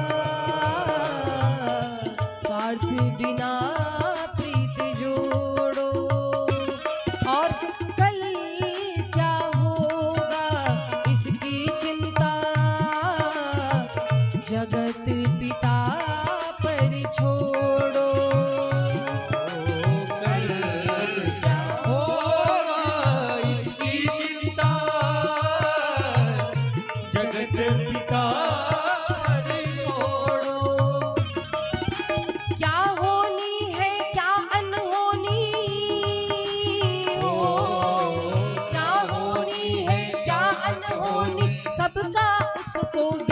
मारने वाला है भगवान, बचाने वाला है भगवान। मारने वाला है भगवान, बचाने वाला है भगवान। तालियों की सेवा करते हुए हरि बोल।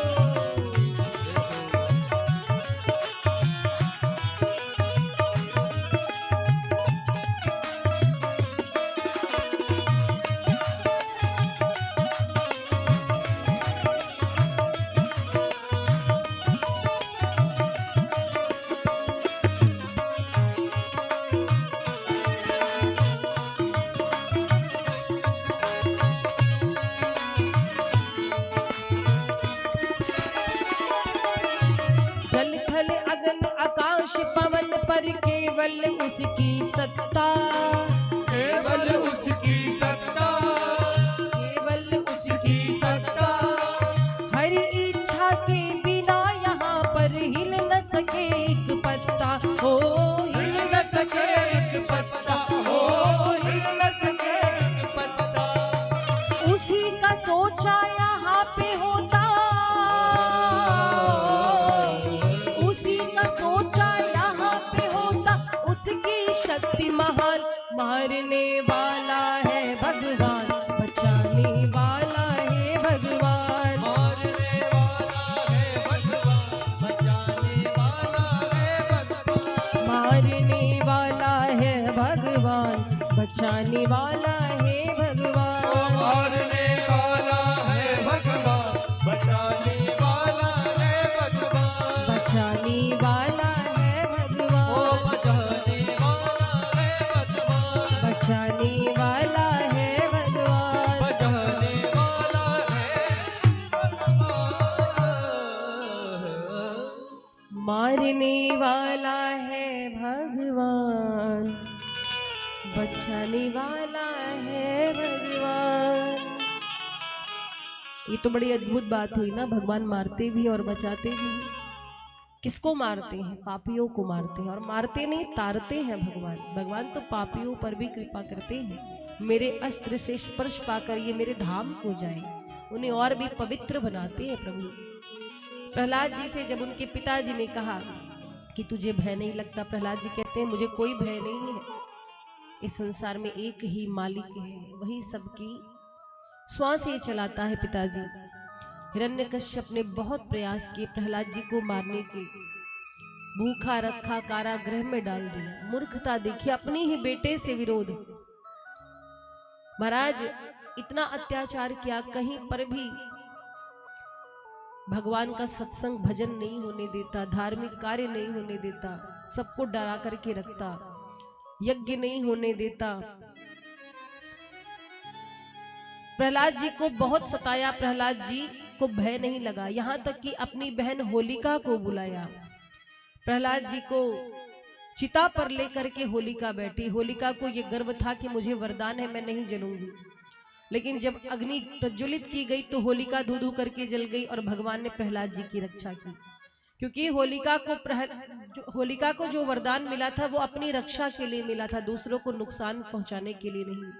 आपको पावर मिली है तो आप उस पावर का सदुपयोग कीजिए, दुरुपयोग नहीं। जब सत्ता का, जब किसी पावर का दुरुपयोग होता है ना, तो वहीं से विनाश आरंभ हो जाता है महाराज। होलिका भी जल गई, प्रहलाद जी का बाल बांका नहीं हुआ, सर्प दंश कराया गया, सांप से कटवाया गया, विष पिलाया गया, प्रहलाद जी नहीं मरे। एक दिन पिताजी ने तलवार निकाली, बोले आज तुझे अपने हाथों से मारूंगा, देखता हूं वो विष्णु आता है बचाने तुझे, वो विष्णु आता है तुझे बचाने, आज देखना है। और क्या किया, जब तलवार निकाली प्रहलाद जी से पूछने लगे, बोल कहाँ है तेरे भगवान? प्रहलाद जी कहते कड़कड़ में है, हर जगह है। तो खंबे की तरफ संकेत किया है, इस खंबे में भी तेरे भगवान है?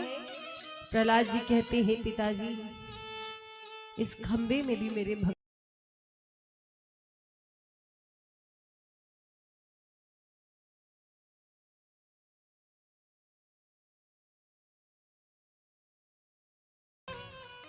और देखिए महाराज, देखते ही देखते खंबे को फाड़ करके भगवान नरसिंह प्रकट हुए। बोलिए नरसिंह भगवान की। नरसिंह के रूप में भगवान क्यों आए? हिरण्यकश्यप ने जब तपस्या की थी तो वरदानों की लिस्ट मांग ली थी, न दिन में मरूं, न रात में मरूं, न जल में मरूं, न थल में मरूं, न पशु से मरूं, न मनुष्य से मरूं, न पृथ्वी पर मरूं, न आकाश में मरूं। बहुत सारे वरदान, न अस्त्र से मरूं, न शस्त्र से, यहां तक कि भगवान के बनाए 12 महीने में किसी महीने में न मरूं।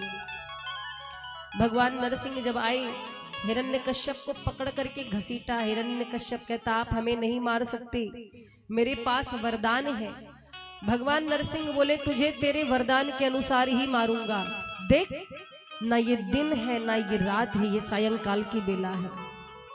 अपने जांघ पर लिटा लिया है नरसिंह भगवान ने हिरण्यकश्यप को, और घर की ड्योढ़ी पे बैठ गए। बोले देख ना तू अंदर है ना बाहर है, तू घर की मुख्य द्वार पर ड्योढ़ी पर है बीचों बीच। ना तू आकाश में है ना पाताल पर, तू बीच में मेरी जांघों पर लटका है। और ना मैं इंसान हूं ना मैं जानवर ना पशु, मैं नरसिंह हूं नरसिंह। ना मैं तुझे अस्त्र से मारूंगा ना शस्त्र से, मैं तुझे अपने बड़े बड़े नखों से मारूंगा। और एक बात, तूने बड़ी चालाकी से वरदान मांगा था कि 12 महीने में ना मरूं, तो ये 13वां महीना मलमास तेरे लिए स्पेशल बनाया है, तुझे 13वें महीने में मार रहा हूं। अब भगवान बेचारी क्या करे, जैसा जैसा वरदान लोग मांगते हैं भगवान को उसी अनुरूप आना पड़ता है। नरसिंह भगवान ने देखते ही देखते हिरण्यकश्यप का पेट अपने नखों से फाड़ डाला। और जैसे नखों से फाड़ा है पेट, प्रहलाद जी कान बंद कर लिए, आंख बंद किए, धर थर थर थर कांपने लगे। प्रहलाद जी को भयभीत देकर के नरसिंह भगवान ने उन्हें स्नेह किया। जैसे एक गाय अपने बछड़े को चाट करके प्यार करती है, प्रेम करती है, वैसे नरसिंह भगवान आज प्रहलाद जी से प्रेम करे। और महाराज प्रहलाद जी से पूछे कि तुम्हें क्या चाहिए बालक। प्रहलाद जी कहते हैं बस इतनी कृपा करना कि मेरे पिताजी की मुक्ति हो जाए, जीवन भर उन्होंने पाप किया है, अपने धाम में भेज दीजिएगा। नरसिंह भगवान कहते वैसे भी मेरे हाथों से मरकर तुम्हारे पिताजी मेरे धाम में ही गए हैं। और देखिए आज नरसिंह भगवान हाथ जोड़कर प्रहलाद जी से क्षमा मांगते हैं। इस बात की कहते हैं प्रहलाद तूने जीवन भर मेरे लिए कष्ट सहा, तूने जीवन भर मेरे लिए कष्ट सहा मेरे लाल। तुझे कितना सताया गया, तुझे कितना परेशान किया गया, तूने मेरी भक्ति नहीं छोड़ी।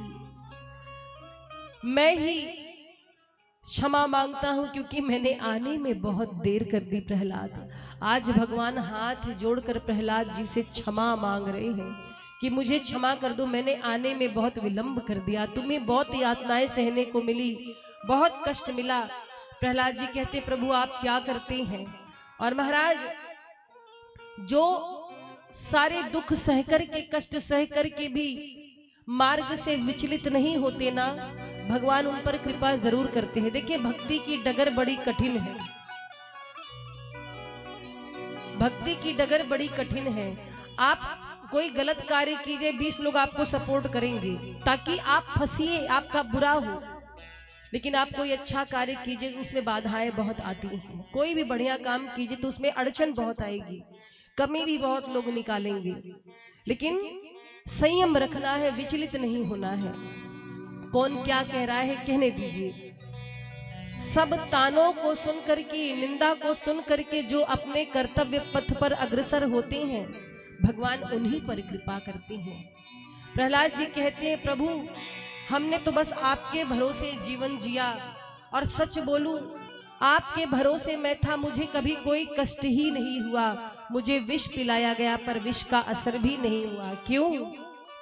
तुम ही में ये जीवन जिए जा रहा हूँ, तुम ही में जीवन जिए जा रहा हूँ, तुम ही में ये जीवन जिए जा रहा हूँ, तुम ही में जीवन जिए जा रहा हूँ। हो जो कुछ दे रहे हो, जो कुछ दे रहे हो, लिए जा रहा हूँ, तुम ही में ये जीवन जिए जा रहा हूँ, तुम ही में जीवन जिए जा रहा हूँ।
दे रहे हो लिए जा रहा हूँ।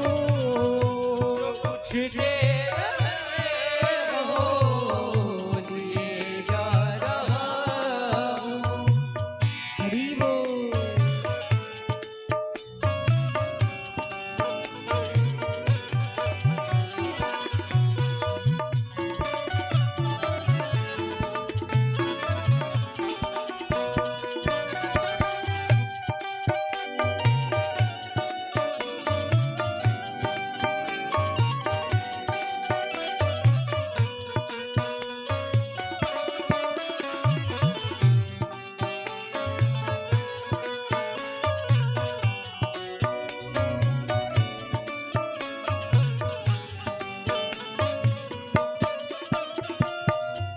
जहाँ भी रहूं ध्यान में तुमको देखूं। जहाँ भी रहूं ध्यान में तुमको देखूं। तुम ही में हूँ मैं ज्ञान में तुमको देखूं। तुम्ही में हूँ मैं ज्ञान में तुमको देखूं।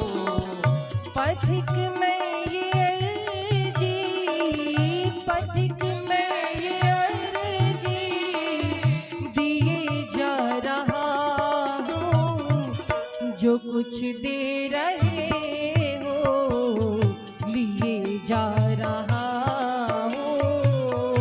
जो कुछ दे रहे हो लिए जा रहा हो तुम्ही में ये जीवन जिए जा रहा हूँ। तुम्ही में लिए जा रहा। तालियों की सेवा करते हुए बोलिए वृंदावन बिहारी लाल की। जय हो।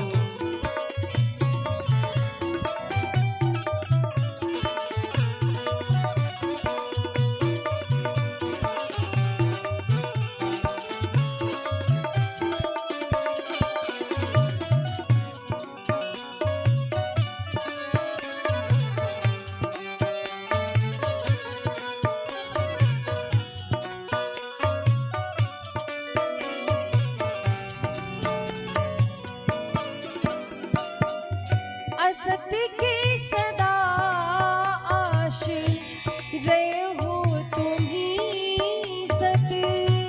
असत के सदा रे हो तुम ही में विषय विषय तुम ही में है अमृत। तुम्ही में विषय तुम्ही में पिलाते हो जो कुछ, पिलाते हो जो कुछ पिए जा रहा हूँ। जो कुछ दे रहे हो लिए जा रहा हूँ। जो कुछ दे रहे हो लिए जा रहा। तुम्ही में ये जीवन जिए जा रहा हूँ। तुम्ही में लिए जा रहा। हो जिए जा रहा हूँ। लिए जा रहा। जिए जा रहा। बोलिए वृंदावन बिहारी लाल की। महाराज प्रहलाद जी पर किस प्रकार से भगवान नरसिंह जी ने कृपा की ये कथा सुनाया। सुखदेव जी ने आगे कथा सुनाते हैं गज और ग्राह की, किस प्रकार से भगवान ने हरि रूप धारण करके गज को ग्राह से बचाया है। ये हरि अवतार की कथा सुनाई है महाराज। और आगे भगवान के मोहिनी अवतार की कथा सुनाई, कच्छपा अवतार की कथा सुनाई। एक बार की बात है, सुखदेव जी से पूछते हैं परीक्षित जी कि एक बात बताइए, भगवान वामन की कथा हमें सुनाइए। भगवान वामन का रूप धारण करके क्यों आए धरती पर? क्या कारण था? भगवान तो इतने बलशाली हैं, वो सर्व समर्थ हैं, सबके मालिक हैं, तो उनको 3 पग भूमि मांगने की क्या जरूरत पड़ी? मैं सुनना चाहता हूं। और महाराज अब वामन अवतार की कथा सुनाते हैं सुखदेव जी परीक्षित जी को। क्या कारण था भगवान वामन रूप धारण करके आए हैं? बहुत सुंदर कथा आती है। एक बार की बात है, इंद्रदेव अपने ऐरावत पर बैठ करके कहीं से आ रहे थे। ऐरावत पर बैठ करके आ रहे थे और मार्ग में उन्हें दुर्वासा ऋषि मिले। दुर्वासा ऋषि जब मिले तो बड़े सम्मान में दुर्वासा ऋषि ने इंद्रदेव को गले में माला पहना दी। लेकिन इंद्रदेव ने क्या किया? उस प्रसादी का अपमान कर दिया। वो माला उतार कर अपने गले से अपने हाथी ऐरावत के गले में पहना दी। हमारा आज बंदर क्या जाने अदरक का स्वाद। ऐरावत ने भी उस माला का अपमान किया, अपने गले से उतारकर सूंड से नोच नोच कर भूमि पर गिरा दिया। ये बात दुर्वासा जी को बड़ी खराब लगी। दुर्वासा जी ने शाप दे दिया कि देवता बड़े अभिमानी हो गए हैं, इन्होंने मेरी दी हुई प्रसादी का अपमान किया है। मैं शाप देता हूं, देवता श्रीहीन हो जाएं। देखिए, श्री का अर्थ होता है लक्ष्मी, पर यहां श्री का अर्थ क्या है? शक्ति। जैसे ही दुर्वासा जी ने शाप दिया, इंद्र देवता चरणों में गिरकर गिड़गिड़ाने लगे। अरे प्रभु, हमसे गलती हो गई, एक संत का अपमान कर दिया हमने। कहा जाता है साधु अवज्ञा कर फल ऐसा, जरई नगर अनाथ कर जैसा। कभी किसी संत किसी ब्राह्मण का अपमान नहीं करना चाहिए, उसका परिणाम बहुत बुरा होता है। हनुमान जी कौन है? संत हैं। जब लंका में श्री हनुमान जी महाराज गए थे तो क्या हुआ था? लंका वासियों ने खूब चरण से प्रहार किए, उन्हें बांधा गया। बांध करके रावण की सभा में जब लाया जा रहा था तो हनुमान जी की खूब हंसी उड़ाई सब लोग। और महाराज क्या हुआ परिणाम?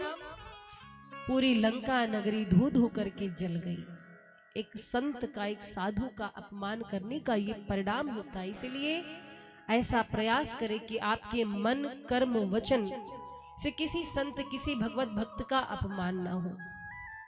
तो आज दुर्वासा जी का अपमान किया इंद्रदेव ने और शाप मिल गया। जब शाप मिला तो क्या हुआ? शाप ऐसा मिला कि सारे देवता जो थे वो शक्तिहीन महसूस करने लगे, जैसे शरीर में कुछ रह ही ना गया हो।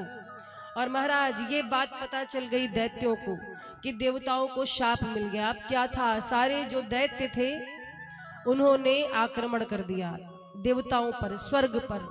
और जब स्वर्ग पर आक्रमण किया तो क्या हुआ?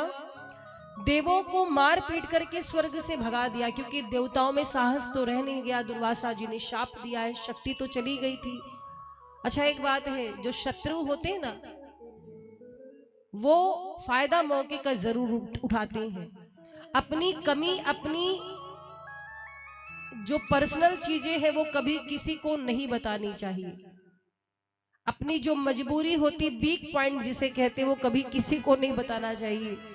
वीक पॉइंट अगर कोई आपका विरोधी जान जाए तो उसी पे वार करता है, मजबूरी का फायदा उठाता है। आज दैत्यों ने देवताओं को जाना कि ये शक्तिहीन हो चुके हैं तो स्वर्ग पे तुरंत आक्रमण कर दिया और महाराज मार पीट करके भगा दिया। सारे देवता भागे भागे आए, बोले प्रभु अब हम क्या करें? दैत्यों ने हमसे हमारा स्वर्ग ले लिया। भगवान कहते हैं कि तुम्हारा जो श्री है, सामर्थ्य है, वो समुद्र में चला गया है। प्रभु क्या करें? बोले अब समुद्र मंथन करो, 14 रत्न निकलेंगे, उसमें से अमृत कलश निकलेगा, अमृत पियोगे तभी तुम लोग बलवान बनोगे। देवताओं ने कहा वाह प्रभु, आपने तो इतनी आसानी से कह दिया समुद्र मंथन कर डालो, जैसे लग रहा है कोई दही मथना है। अरे समुद्र मंथन कैसे करेंगे? ऐसी हमारी शक्ति तो जा चुकी है। भगवान ने कहा एक काम करो, इस काम में दैत्यों को भी मिलाओ। देवता बोले वो हमारे शत्रु है, हमारी बात मानेंगे? बोले मानेंगे, क्यों नहीं, प्रशंसा में बड़ी ताकत होती है, जाओ मीठी मीठी बातें करो, दैत्यों को प्रलोभन दो, उनसे कहो कि अमृत निकलेगा तो बांट लिया जाएगा। दैत्य वैसे भी आधे मूर्ख होते हैं, बातों में आ जाएंगे। देवता गए, दैत्यों से कहा, दैत्य मान गए। महाराज प्रशंसा में बड़ी ताकत होती है, कोई आपको भले पसंद ना करता हो, अपना काम बनाना हो, खूब मीठी मीठी बातें कीजिए, देखिए वो बातों में आ जाता है, क्योंकि हर कोई प्रशंसा चाहता है कि नहीं। तो दैत्य भी आज प्रशंसा में आ गए और मीठी मीठी बातों का लालच हो गया अमृत का, और शुरू हुआ क्या, समुद्र मंथन। एक तरफ दैत्य और एक तरफ देवता। मंद्राचल पर्वत को मथानी बनाई गई, वासुकी नाग को रस्सा बनाया गया। जब समुद्र मंथन होने लगा तो मंद्राचल पर्वत डूबने लगा, तो भगवान ने तुरंत कच्छप रूप धारण किया। बोलिए कच्छप भगवान की। कछुए का अवतार धारण करके भगवान ने मंद्राचल को अपनी पीठ पर उठाया। और महाराज इसके बाद भगवान ने मोहिनी अवतार धारण किया। परीक्षित जी ने पूछा कि भगवान कछुआ बने तो समझ में आया, ये मोहिनी अवतार नारी का रूप क्यों बनाया? देखो, जब समुद्र मंथन हुआ 14 रत्न निकले महाराज। उन 14 रत्नों में से लक्ष्मी जी थी, उच्चैश्रवा घोड़ा था, पारिजात वृक्ष था, सब कुछ तो विभाजित हो गया। पर जब धन्वंतरी भगवान अमृत कलश लेकर निकले हैं तो दैत्यों ने कपट किया, वो अमृत कलश लेके भाग लिए। अब देवता पीछे पीछे, दैत्यों ने कहा हम नहीं देंगे, देवताओं ने कहा ये छल है। बात हुई थी बराबर बांटेंगे। दैत्यों ने कहा अगर कपट ना करे तो फिर तुमसे हम अलग कैसे हुए, हम दैत्य हैं, हमारा काम ही यही करना। सब देवता भागे भागे आए, प्रभु कुछ कीजिए, सारा अमृत अगर दैत्य पी लेंगे तो फिर हम कभी भी स्वर्ग प्राप्त नहीं कर सकते। भगवान ने झट से मोहिनी रूप बनाया, और जहां पर दैत्य आपस में लड़ रहे थे, पहले हम पिएंगे, पहले हम पिएंगे अमृत, भगवान सुंदर नारी का रूप श्रृंगार करके बना करके पहुंचे और कहने लगे, अरे दैत्यो तुम लोग झगड़ा क्यों कर रहे हो? भगवान का ऐसा सौंदर्य था, इतना सुंदर स्वरूप था, जैसे कोई अप्सरा। दैत्य कामुक हो गए, बोले देवी तुम कौन हो? भगवान ने कहा मैं मोहिनी हूं, तुम लोग का झगड़ा समाप्त करने आई हूं। दैत्य कहते हैं हे देवी, हम लोग आपस में झगड़ा इसलिए कर रहे हैं कि पहले अमृत कौन पिएगा। भगवान मोहिनी कहते हैं लाओ मैं अपने हाथों से तुमको अमृत पान करा दूं। दैत्य बेचारे सब आकर्षित हो गए थे, सो अमृत कलश भगवान के हाथ में दे दिया, उनको मालिक बना दिया, अब आप ही बांट दो। भगवान मोहिनी ने क्या किया? भगवान मोहिनी ने कहा दैत्यों से कि देखो ऊपर में जो अमृत है ना पतला पतला है, वो अच्छा नहीं है, नीचे बढ़िया गाढ़ा है, तो तुम लोग को गाढ़ा अमृत पिलाएंगे, पतला वाला जो है ये फालतू फेंका जाए, क्या फायदा? देवताओं ने भी तो मेहनत की है, उनको भी बुला लो। अब दैत्य उस समय भगवान के वश में हो गए थे, आकर्षित थे, बोले जैसी देवी आपकी इच्छा। भगवान ने तुरंत संकेत किया देवताओं को, आओ लाइन लगाओ। जैसे आए देवता लाइन लगाकर बैठे, पंक्ति लगा करके, वैसे ही मोहिनी भगवान ने अमृत पिलाना शुरू किया। सबसे पहले देवताओं को अमृत पान कराने लगे। दैत्य कहते हैं तो गलत है, भगवान ने कहा बेकार वाला है, वो सस्ता वाला, बढ़िया तो अमृत नीचे है। और जैसे ही पान कराने लगे, उसमें से 2 दैत्य ऐसे थे जिन्हें शंका हो गई कि दाल में कुछ काला है। कौन कौन? राहु और केतु। राहु आकर के सूर्यदेव और चंद्रदेव के बीच में वेश बदल कर बैठ गया। भगवान अमृत पान करा ही रहे थे, राहु ने भी अमृत पी लिया था, कंठ तक ही अमृत गया था। तब तक सूर्य देवता ने पोल खोल दिया, अरे ये राक्षस है, ये कोई देवता नहीं। भगवान ने तुरंत 4 भुजाधारी का रूप बनाया, सुदर्शन चक्र से राहु का गला काट दिया। राहु ने कहा ये आपने छल किया है, अमृत तो मैंने भी पिया है, और सूर्य देवता चंद्र देवता ने आज मेरी पोल खोली है, मैं प्रतिशोध लेकर रहूंगा। भगवान कहते हैं इस संसार में हम न्याय करते हैं, किसी के साथ गलत नहीं करते। अगर तुमने अमृत कंठ तक पिया है तो तुम्हारा कंठ तक शरीर अमर है, कंठ तक तुम अमर हो। और बात रही प्रतिशोध की तो ठीक है, सूर्य ग्रहण और चंद्र ग्रहण महाराज तभी से लगने लगा। साल भर में एक बार राहु चंद्रदेव को और सूर्यदेव को ग्रसता है, इसीलिए तब से सूर्य ग्रहण चंद्र ग्रहण लगने लगे। बोलिए मोहिनी भगवान की। महाराज अमृत तो देवताओं ने पी लिया और देखिए इसके बाद क्या हुआ। जब देवासुर संग्राम हुआ, क्योंकि देवताओं ने अमृत पी लिया था, बलवान तो हो गए थे। कुछ समय बीता और दैत्यों में एक दैत्य था बलि, महाराज बलि। सारे देवताओं ने राजा बलि को पराजित कर दिया और पराजित करके संपत्ति छीन करके प्राण हर लिए। दैत्यों में से राजा बलि के प्राण जब चले गए, देवताओं ने पुनः स्वर्ग पर आधिपत्य कर लिया, तो दैत्य गुरु शुक्राचार्य जी ने अपनी शक्तियों से जीवित कर दिया राजा बलि को और भृगवंशियों का शिष्य बन गया। शुक्राचार्य जी की कृपा से फिर से दैत्यों का बल बढ़ने लगा। बलि ने विश्वजित यज्ञ किया, यज्ञ से बलि को सर्वजित रथ प्राप्त हुआ और इसके पश्चात 100 अश्वमेध यज्ञ किए और बलि ने स्वर्ग को हमेशा के लिए पुनः जीत लिया। अब सारे देवता दैत्य गुरु देवगुरु बृहस्पति जी के पास गए और कहने लगे कि हे प्रभु, अब बताइए, हम पुनः दैत्यों से हार गए हैं। शुक्राचार्य जी ने अपनी शक्ति से दैत्यों को जीवित कर दिया है, उन्हें पराक्रमी बना दिया है, अब हम ऐसा क्या करें। देवताओं के गुरु बृहस्पति जी ने कहा कि इस दैत्य को मारना आसान नहीं है, इसको मारा नहीं जा सकता। क्यों? क्योंकि दैत्य भी अब ब्रह्मचर्य का पालन करने लगे हैं, धर्म का अनुसरण करने लगे, धर्म का कवच पहने हैं, नीति ही जिनका शिर छत्र है, ऐसे दैत्य पराजित नहीं किए जा सकते। तो क्या किया जाए? बोले अब भगवान ही कोई उपाय कर सकते हैं। सारे देवता गए, भगवान से प्रार्थना की, हे प्रभु, हमारे स्वर्ग को हमको वापस दिलवाइए, कुछ उपाय कीजिए। और महाराज एक बड़ी सुंदर बात भागवत कथा में कही गई है। वाराह भगवान ने हिरण्याक्ष को मारा, नरसिंह भगवान ने हिरण्यकश्यप को मारा, भगवान श्री राम ने रावण को मारा, भगवान श्री कृष्ण ने कंस को मारा, कंस का वध किया, पर वामन भगवान ने राजा बलि को नहीं मारा। जानते हैं क्यों? जीव को उसका पाप मारता है। जिन लोगों ने पाप किया था भगवान ने उनका वध किया, पर ये जो राजा बलि है, ये राजा बलि बड़ा धर्मात्मा है, बड़ा ही सदाचारी है, ब्राह्मणों का सम्मान करता है, यज्ञ करता है, भंडारा करता है, दान पुण्य करता है, इसीलिए भगवान उसे मार नहीं सकते। भगवान को भी भक्तों को मारने का अधिकार नहीं, भगवान तो पापी को मारते हैं। और इसीलिए वामन अवतार की कथा में बलि के वध की कथा नहीं है। तो भगवान से जब सबने विनती की, तब भगवान ने उन्हें आश्वासन दिया कि आप परेशान मत हो, मैं राजा बलि को मारूंगा तो नहीं, फिर भी अपनी लीला से मैं आपको आपका स्वर्ग वापस करवाऊंगा।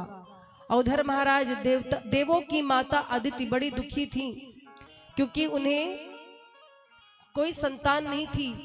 भगवान से प्रार्थना की कि मुझे कोई संतान हो, और अदिति मैया ने पयोव्रत किया। श्रीमद् भागवत महापुराण में एक व्रत की चर्चा आती है जिसका नाम है पयोव्रत, और कहा जाता है कि आज भी यदि कोई नारी नियम से पयोव्रत करे तो भगवान उसके घर जन्म लेते हैं। लेकिन ये व्रत थोड़ा कठिन है। कठिन है, क्या है इसका नियम? चलिए आपको बताते हैं नियम क्या है। वर्णन आता है, फाल्गुन श्यामले पक्षे द्वादशाहं पयोव्रता अर्चये दरविंदाक्षं भक्त्या परम यान्वितः।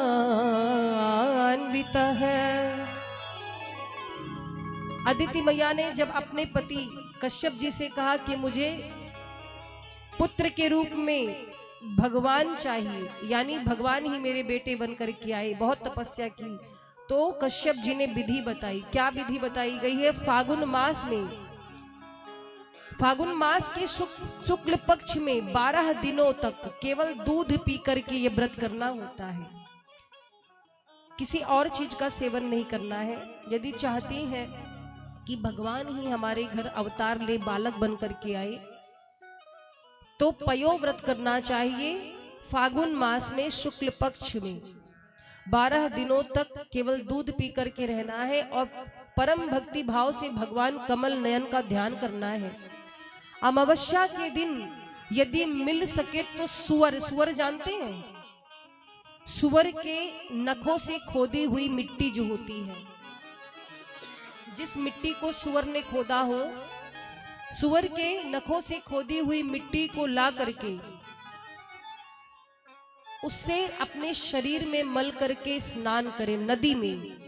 और उस समय एक मंत्र दिया गया है, उस मंत्र का जाप करें तो ये व्रत करने से भगवान की कृपा होती है। भगवान स्वयं बालक बन करके उस मैया के गर्भ में आते हैं। तुम देवादिदेव राहिण रसाया स्थान मिच्छता उद्धृतासी नमस्तुभ्यम पाप मानम में प्रणाश है। ये मंत्र बताया गया है श्रीमद् भागवत में। तो इस विधि से जो व्रत करता है भगवान उसके घर पे आते हैं। महाराज अगर पति पत्नी मिलकर के ये व्रत करे तो भगवान बहुत जल्दी पुकार सुनते हैं। तो अदिति माता को जब कश्यप जी ने नियम बताया, विधि बताई, फागुन मास के शुक्ल पक्ष की तिथि में उन्होंने ये नियम किया और व्रत रखा। 12 दिनों तक केवल दूध का पान किया, सुअर के द्वारा खोदी हुई मिट्टी को मल करके शरीर में नदी में जाकर स्नान किया। व्रत पूर्ण हुआ और फल स्वरूप भगवान गर्भ में आए। भगवान जब गर्भ में आए माता अदिति के, तो सारे देवता आज गर्भ स्तुति करने पहुंच गए। जयो रुगाय भगवन रुक्रम नमोस्तुते, नमो ब्रह्मन देवाय त्रिगुणाय नमो नमः, नमस्ते प्रश्न गर्भाय वेद गर्भाय वेधसे, त्रिनाभाय त्रिपृष्ठाय शिपिविष्टाय विष्णवे। महाराज भादो मास के शुक्ल पक्ष की श्रवण नक्षत्र वाली द्वादशी तिथि आई। अभिजीत मुहूर्त है और ऐसे सुंदर मुहूर्त में वामन भगवान का प्राकट्य हुआ। बोलिए वामन भगवान की। स्वर्ग में देवता जय जयकार करने लगे और वामन भगवान जब प्रकट हुए इतना सुंदर स्वरूप था। छोटे से बालक मात्र 52 अंगुल के थे, इसीलिए उनका नाम वामन था। 52 अंगुल के बटुक बालक और मुख पर तेज है, इतना सुंदर स्वरूप है जो देखे देखता रह जाए। उनका उपनयन संस्कार हुआ और महाराज उपनयन संस्कार हुआ। गायत्री के अधिष्ठात्र देवता ने उन्हें गायत्री का उपदेश दिया। माता अदिति ने कोपिन भेंट की और कटी वस्त्र दिया। धरती मैया ने उनको आसन दिया। ब्रह्मा जी ने कमंडल भेंट किया। सरस्वती मैया ने जपमाला दी। कुबेर जी ने भिक्षा पात्र दिया और इंद्र देव ने छत्र दिया। अब देव गुरु बृहस्पति की आज्ञा पर वामन भगवान चल पड़े नर्मदा नदी के तट पर, जहां पर बलि अश्वमेध यज्ञ कर रहा था। राजा बलि अश्वमेध यज्ञ कर रहा था और इसी यज्ञ के बाद पूरे संसार में स्वर्ग पे उसका राज्य हो जाता। इसीलिए भगवान वामन रूप बनाकर आज नर्मदा के तट पर पहुंचे। और जब नर्मदा के तट पर पहुंचे तो क्या हुआ? राजा बलि यज्ञ की तैयारी कर रहा था। भगवान सुंदर सा रूप बना करके राजा बलि के द्वार पे गए। आज वही भगवान इस पंडाल में आपके समक्ष आएंगे। सभी दर्शन करेंगे, बैठे रहेंगे अपने स्थान पर, कोई खड़ा नहीं होगा। आप लोग बैठे बैठे दर्शन कीजिए और आपको कुछ अर्पित करना होगा। वामन भगवान आपके पास जाएंगे। आपको उठ करके नहीं आना है, ठीक है? आप बैठे रहेंगे। चलिए मिल करके वामन भगवान का ध्यान करेंगे।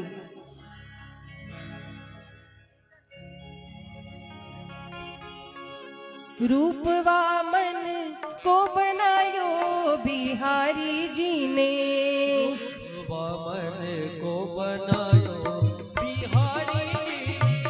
रूप वामन को बनायो बिहारी जी ने, रूप वामन को बनायो बिहारी जी। हाँ हाँ बिहारी जी ने, हाँ हाँ बिहारी जी ने, आहा बिहारी जी रे, आहा बिहारी जी। रूप वामन को बनायो बिहारी जी ने। रूप वामन को बनायो बिहारी जी ने। तालियों की सेवा करते हुए बोलो वामन भगवान की।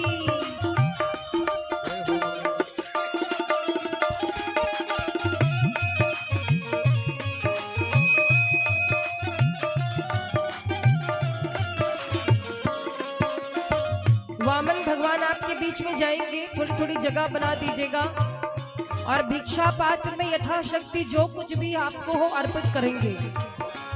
समय का अभाव है, बहुत जल्दी करेंगे। हरि बोल।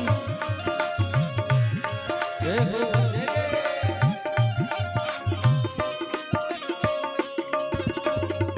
कर में दंड कमंडल सोहे, कमंडल सोहे। कर में दंड कमंडल सोहे, कमंडल सोहे। सिर पे छतर धरायो बिहारी जी ने, सिर पे छतर धरायो बिहारी जी। रूप वामन को बनायो बिहारी जी ने। रूप वामन को बनायो बिहारी जी।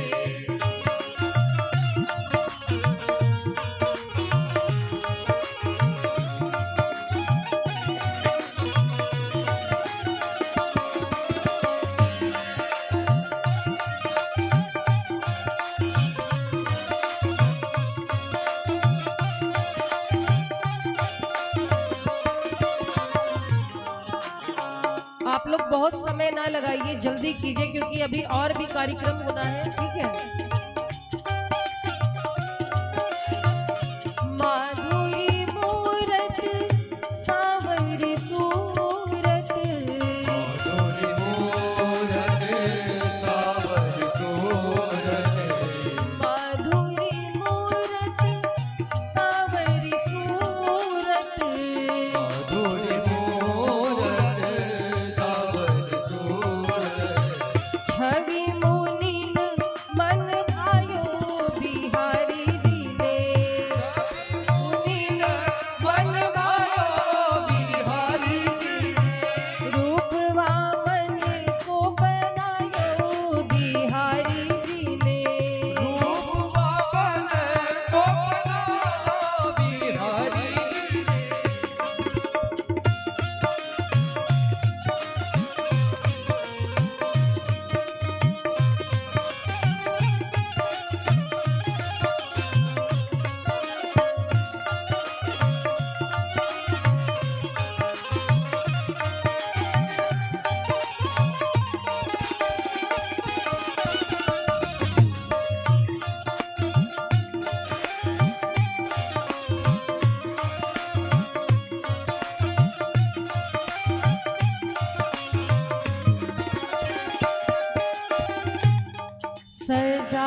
करेंगे तालियां बजाते हुए।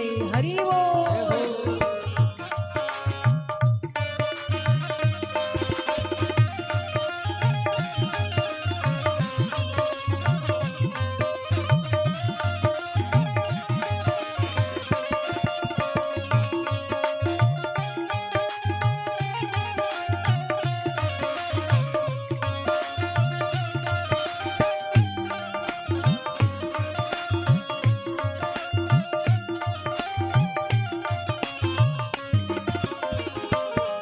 पखारो इनके चरणों को बहरे प्रेम की गंगा।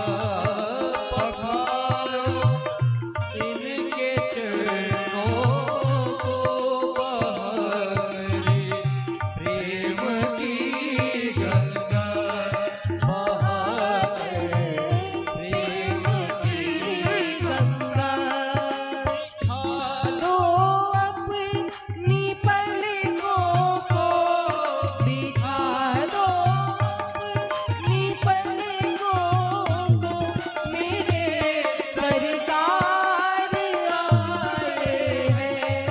सजा दो घर को गुलशन सा, मेरे सरकार आए हैं।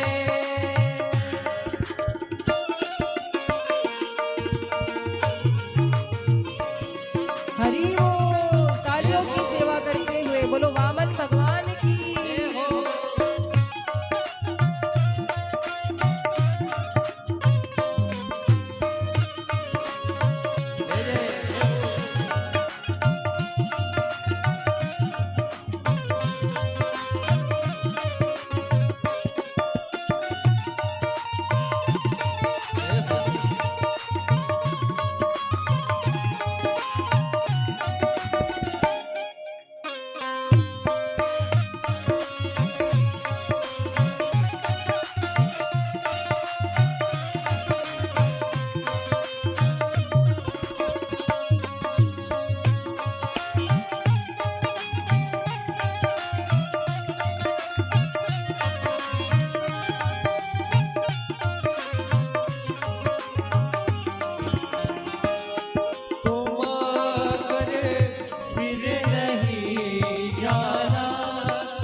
बोलिए वामन भगवान की जय हो। बांके बिहारी लाल की जय हो। वृंदावन बिहारी लाल की, जमुना मैया की। महाराज आज श्री कृष्ण प्रागट उत्सव में भक्त लोग आए हैं, उनका नाम लिया जाएगा। मंच पे आने के लिए ठाकुर जी को पुष्प अर्पित और व्यास जी के द्वारा अंग वस्त्र से सम्मानित करेंगे श्रीमान शिवराज सिंह बघेल। यदि पंडाल में हैं शिवराज सिंह बघेल जी, आप मंच पे आने का प्रयास करें।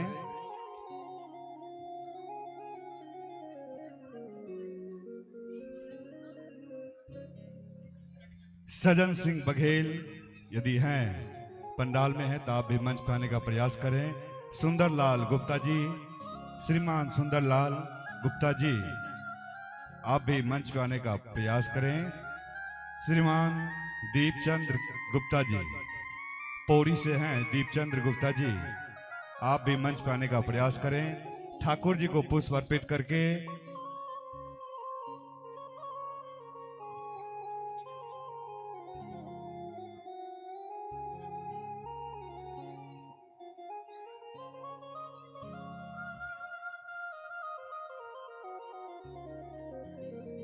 आचार्य जी,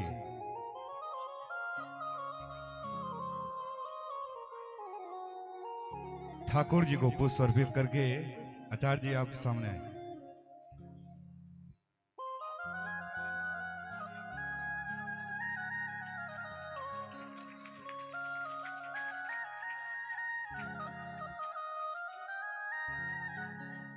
सुंदरलाल गुप्ता जी मंच पे आए।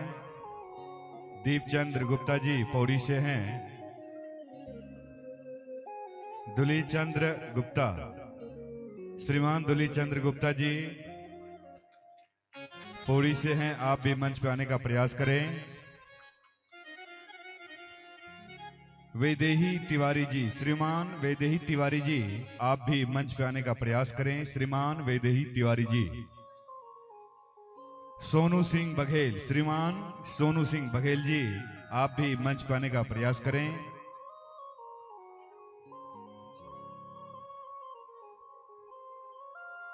राम लखन पांडे, श्रीमान राम लखन पांडे जी, आप भी मंच पर आने का प्रयास करें। हरि नारायण तिवारी जी, श्रीमान हरि नारायण तिवारी जी, यदि पंडाल में है तो मंच पर आने का प्रयास करें। देवराज सिंह बघेल, जोरदार ताली से आप लोग स्वागत करते रहे। यदि हाथ है तो ताली बजाएं। राम गोपाल गुप्ता जी, श्रीमान राम गोपाल गुप्ता जी, आप भी मंच पे आने का प्रयास करें।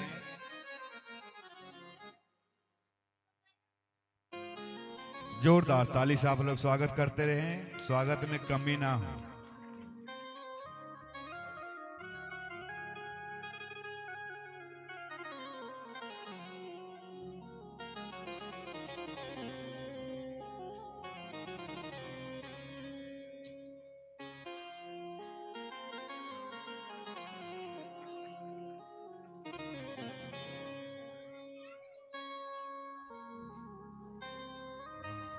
संतोष प्रहरी जी, आप संतोष प्रहुआ जी, आप भी मंच पाने का प्रयास करें। श्रीमान संतोष प्रहुआ जी, आप भी मंच पाने का प्रयास करें। ठाकुर जी को पुष्प अर्पित, जोरदार ताली से आप लोग स्वागत करते रहे। आप लोग तो एक बार बताए तो ध्यान रहे ना।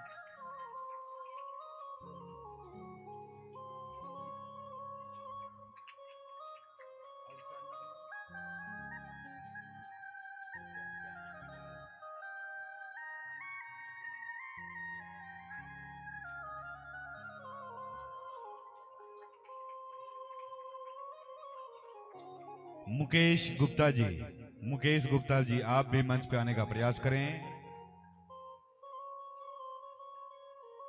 श्रीमान मुकेश गुप्ता जी,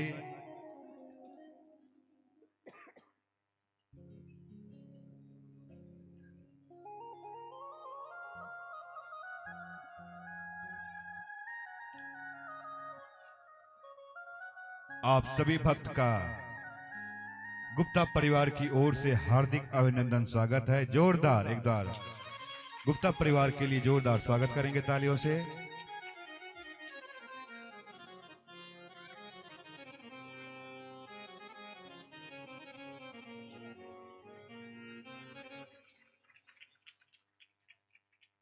श्रीमान बिहारी गुप्ता जी, श्रीमान बिहारी गुप्ता जी, आप भी मंच पे आने का प्रयास करें। श्रीमान बिहारी गुप्ता जी,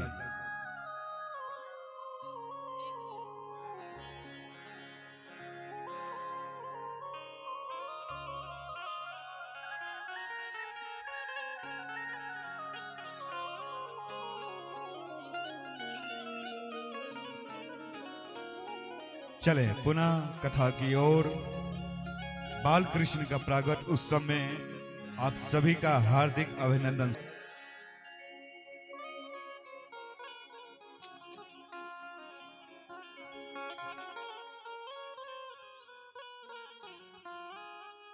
जोरदार ताली से आप लोग स्वागत करेंगे। जय श्री राम, राधे श्याम। श्री राधे राधे। राजा बलि आज वामन भगवान को सामने देख करके आश्चर्यचकित हो गए। भगवान जब सुंदर सा रूप बना करके पहुंचे, अश्वमेध यज्ञ आरंभ होने जा रहा था। द्वार पर बटुक ब्राह्मण बालक को देखा तो राजा बलि ने कहा कि आइए ब्राह्मण देव, आपका स्वागत है। मैं धन्य हो गया, ये भूमि पवित्र हो गई। इस शुभ समय पे ब्राह्मण देवता का आगमन हो गया।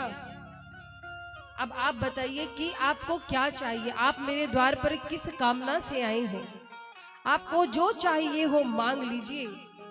और महाराज खूब सत्कार किया, खूब सम्मान किया, अंदर बुलाया, प्रणाम किया। क्या कहता है राजा बलि? आपके आने से मेरे पितर भी तृप्त हो गए, मेरा कुल पावन हो गया। राजा बलि की जो पत्नी थी विंध्यावली और पुत्री रत्नमाला ने जब भगवान की सुंदरता को देखा तो मन में विचार करने लगे कि कितनी सौभाग्यशाली वो मैया होगी जिनके ये पुत्र होंगे। तो महाराज क्या कहा? राजा बलि ने कहा बताइए आपको क्या चाहिए?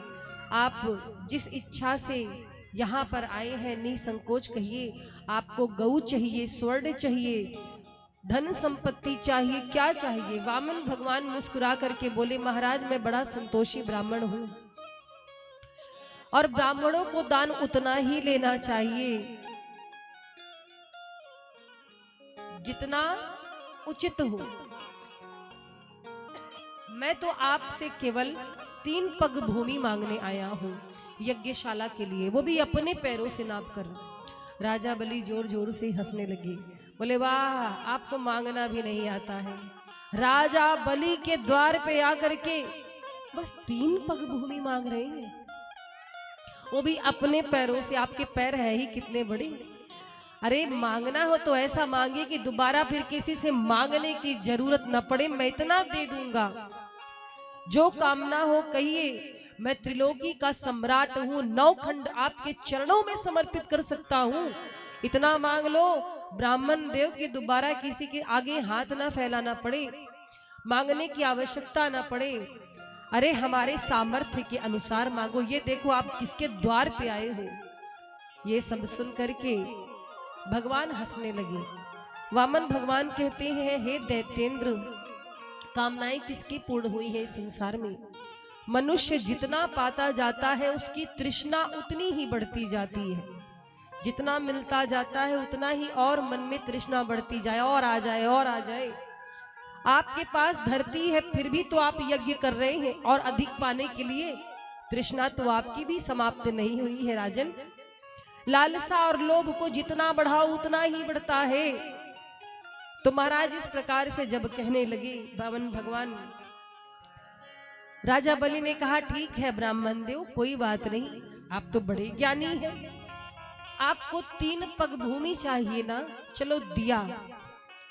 भगवान ने कहा ऐसे नहीं, पहले संकल्प कीजिए। जब संकल्प की बात कही दैत्य गुरु शुक्राचार्य खड़े, उनको लगा कि कुछ तो गड़बड़ है। ये जो ब्राह्मण बालक आया है बड़ा 3-5 कर रहा है, बात तो कुछ है। शुक्राचार्य जी ने क्या किया? नेत्र बंद किए, ध्यान किया तो अरे ये तो विष्णु है, ये तो विष्णु वेश बदल करके आया है, ये सब कुछ लूट लेगा, सब ले जाएगा। शुक्राचार्य जी ने देखा कि राजा बलि जैसे ही जल पात्र उठाकर संकल्प करने जा रहे हैं, हाथ पकड़कर किनारे ले गए। क्या कर रहे हो? राजा बलि ने कहा संकल्प करने जा रहे हैं।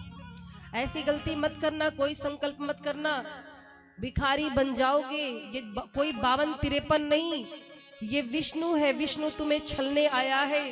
3 पग भूमि की बात करते हो, एक में ही सब कुछ ले जाएगा। तुम भिखारी बन के कटोरा लेके डोलोगे। मेरी बात मान जाओ, मना कर दो, लौटा दो। राजा बलि ने कहा कैसी बात करते हैं गुरुजी, द्वार से किसी ब्राह्मण को लौटाना ये कोई अच्छी बात है? हम प्रहलाद जी के वंशज हैं, हम संत और ब्राह्मण का सम्मान करते हैं। हमारे द्वार पे कोई आया है तो उसे खाली हाथ नहीं लौटा सकते। अगर ये विष्णु जी हैं और छल पूर्वक मेरा सब कुछ मांगने आए हैं तो मैं संकल्प लेता हूं कि मैं दूंगा। अरे दुनिया वाले भी कहेंगे कि देखो कितना भाग्यशाली है राजा बलि, विष्णु भी जिसके द्वार पर मांगने गए, इसमें भी मेरा भला ही होगा। अगर वो सब कुछ ले लेंगे तो भी मेरा कुछ नहीं जाएगा। इस प्रकार से गुरु जी के समझाने के बाद भी राजा बलि नहीं माने और क्या किया, जल पात्र उठाया। शुक्राचार्य जी को इतने पे रहा नहीं गया, आके जल पात्र की नलिका में बैठ गए, पानी ही ना गिरे, संकल्प ही ना हो। जल पात्र की नलिका में आके बैठ गए। अब बार बार राजा बलि जल गिरा रहे हैं लेकिन पात्र से जल ही नहीं गिर रहा है। भगवान बोले हम ठीक कर देते हैं, लगता है नलिका में कुछ फंस गया है। सो एक तिनका लिया, शुक्राचार्य जी ऐसे आंख करके देख रहे थे, वही तिनका भोंक दिया आंख में। शुक्राचार्य जी की एक आंख चली गई। जो भगवान से द्वेष करता है, जो भगवान को चालाकी दिखाता है, उसका यही हाल होता है महाराज। एक आंख चली गई। शुक्राचार्य जी के आंखों से रक्त बहने लगा, नलिका से बाहर आई। अब राजा बलि ने जलपात्र से जल हाथ में लिया, संकल्प किया। अच्छा देखो, आज गुरुजी समझा रहे हैं, दूसरा कोई होता तो भड़क जाता, पर धन्य है राजा बलि। राजा बलि ने संकल्प लिया, आचमन किया और क्या कहा, श्री विष्णु विष्णुर्विष्णु श्रीमद् भगवतो महापुरुषस्य विष्णुरज्ञया प्रवर्तमानस्य अद्य ब्राह्मणो प्रथम प्राद्ये श्री श्वेतवराह कल्पे वैवस्वत मन्वंतरे अष्टाविंशतमे युगे। महाराज लगे संकल्प कराने और जैसे संकल्प लिया है प्रभु का स्वरूप विराट होने लगा। संकल्प जैसे किया, इधर संकल्प किया नहीं, उधर भगवान ने खेल आरंभ किया। विराट स्वरूप होने लगा, भगवान का शरीर बढ़ने लगा। जो छोटे से बालक थे अब वो विशाल काय होने लगे और पूरे संसार को भगवान ने आवृत कर लिया, ढक लिया। बलि तो स्तब्ध रह गया, देखता रह गया। शुक्राचार्य जी बोले देखे, यही कह रहे थे तुमसे, मान जाओ, माने नहीं। अब महाराज भगवान ने बलि से कहा कि बलि अब हमारा नापना देखो। भगवान का विराट स्वरूप है। भगवान ने क्या किया, एक चरण नीचे की ओर बढ़ाया। पहला चरण, एक चरण नीचे की ओर बढ़ाया तो अतल वितल सुतल तलातल रसातल महातल पाताल सातों लोक नाप लिए एक बार में। राजा बलि देखता रह गया। एक लोक में, एक चरण में सातों लोक नाप लिए। अब दूसरा चरण ऊपर की ओर उठाया। दूसरा चरण जब ऊपर को उठाया तो भू भुआ स्वाहा महाजनः तपः और सत्य लोक को पार करते हुए भगवान का चरण ब्रह्मांड की ओर पहुंचा। ब्रह्मांड के कटाक्ष में छिद्र कर दिया, ब्रह्मांड फूट गया भगवान के चरण स्पर्श से। और जो अविरल धारा बही, महाराज ब्रह्मांड से जो जलधारा बही है, ब्रह्मा जी ने उस धारा को नीचे नहीं गिरने दिया, उसे अपने कमंडल में सुरक्षित कर लिया, भगवान का चरणोदक ले लिया। यही चरणोदक आगे चलकर गंगा जी के रूप में धरती पर आई और इनका नाम विष्णुपदी पड़ा। बोलो गंगा मैया की। महाराज दो चरणों में तो सब कुछ नाप लिया भगवान ने, सातों लोक और सब कुछ नापने के बाद भगवान कहते हैं कि राजा बलि तुमने 3 पग भूमि की बात की थी, अभी हमारे 2 ही पग ने नापा है, सब कुछ तो चला गया, तीसरा पग कहाँ रखूं? अब तुम नरक में चलने को तैयार हो जाओ। राजा बलि का भाव देखिए। राजा बलि ने कहा प्रभु 1 मिनट, आप मुझे अभी नरक में नहीं भेज सकते, मैं अपने संकल्प पर हूं। भगवान ने कहा कैसे? 3 की बात हुई थी, अभी तो 2 ही हुए हैं, तीसरा का पैर कहाँ रखूं? राजा बलि ने कहा पहले आप एक प्रश्न का उत्तर दीजिए, राजा बड़ा होता है या उसका राज्य? भगवान कहते राजा बड़ा होता है। राजा बलि ने कहा तो अभी तक आपने मेरा राज्य नापा है, आपने अभी तक केवल मेरा राज्य नापा है, तीसरा पैर मेरे सिर पर रखिए प्रभु। जब ये बात कहा तो भगवान के नेत्रों में आंसू आ गए। धन्य हो बलि, धन्य हो। क्या कहा राजा बलि ने? पदम तृतीयम कुरु शीर्ष में निजम। भगवान खुश हो गए और क्या कहा कि बलि मैंने तुम्हारा सब कुछ ले लिया, फिर भी तुम में क्रोध का लेश मात्र नहीं है। तुम हंस करके प्रसन्नता पूर्वक अपना सर्वस्व दान कर दिए, तुम्हारा धैर्य नहीं छूटा, तुमने अपने धर्म की रक्षा की, मैं तो तुम्हारा भक्त हो गया। आखिर तुम प्रहलाद के वंशज हो, ऐसा क्यों नहीं करोगे? और महाराज राजा बलि ने कहा प्रभु मैंने आपको दिया ही क्या है, तेरा तुझको अर्पण क्या लागे मेरा, हमारे पास है क्या, सब कुछ तो आपका ही था। भगवान प्रसन्न भये। महाराज भगवान ने राजा बलि से कहा कि अब तुम अपने परिकर के साथ सुतल लोक को जाओ। राजा बलि ने कहा ऐसे नहीं प्रभु, आप भी मेरे साथ चलिए। भगवान राजा बलि के प्रेम में राजा बलि के साथ सुतल लोक में गए और द्वारपाल बन के रक्षा की है राजा बलि की। बोलिए वामन भगवान की। तुम्हारा जिस प्रकार से भगवान ने वामन रूप धारण करके राजा बलि से 3 पग भूमि मांगी, आगे चर्चा आती है भगवान श्री राम जी के अवतार की। परीक्षित जी आचार्य सुखदेव जी से कहते हैं कि हे गुरुजी, हमने सुना है कि अयोध्या के चक्रवर्ती राजा दशरथ जी के यहाँ भगवान राम पृथ्वी का भार उतारने आए, हमें कथा सुनाइए। और महाराज सुखदेव जी ने राम जी का चरित्र सुनाया।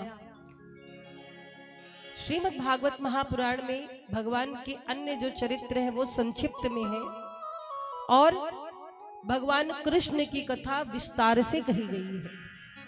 तो आइए हम संक्षिप्त में श्री राम जी की चर्चा करेंगे। वैसे इच्छा तो ऐसी है कि अगर 1 महीने तक राम जी की चर्चा का सौभाग्य मिल जाए तो भी कम है। राम जी का चरित्र ऐसा है, अपार चरित्र है। मेरे राम जी के जैसा कौन हो सकता है? इस संसार में 7 पुरियां हैं। भारत में 7 पुरियों में सबसे पहले नंबर पे है अयोध्या। अयोध्या, मथुरा, माया, काशी, कांची, अवंतिका। और अवध की विशेषता जानते क्या है? अयोध्या नगरी की विशेषता ये है कि आज तक इसे कोई भी राजा जीत नहीं पाया। अयोध्या मेरे राम की थी, राम की है और अयोध्या मेरे राम की रहेगी। बोलो जय श्री राम। और देखिए प्रमाण तो इस कलयुग में भी है, मंदिर तो मेरे राम जी का बना। 2 पंक्ति कहेंगे मेरे प्रभु श्री राम के लिए, क्योंकि समय का भी अभाव है और हम सभी भगवान श्री कृष्ण के प्राकट्य उत्सव के लिए आए हैं। तो राम जी की चर्चा कहकर एक ही चीज कहेंगे। ये जो भाव मैं आपको सुनाने जा रही हूँ प्रायः मैं गाती हूँ, और केवल ये निशु भारद्वाज का भाव नहीं है, समस्त सनातनियों का भाव है जो राम जी से प्रेम करते हैं, जिन्हें राम जी के मंदिर बनने की प्रसन्नता है।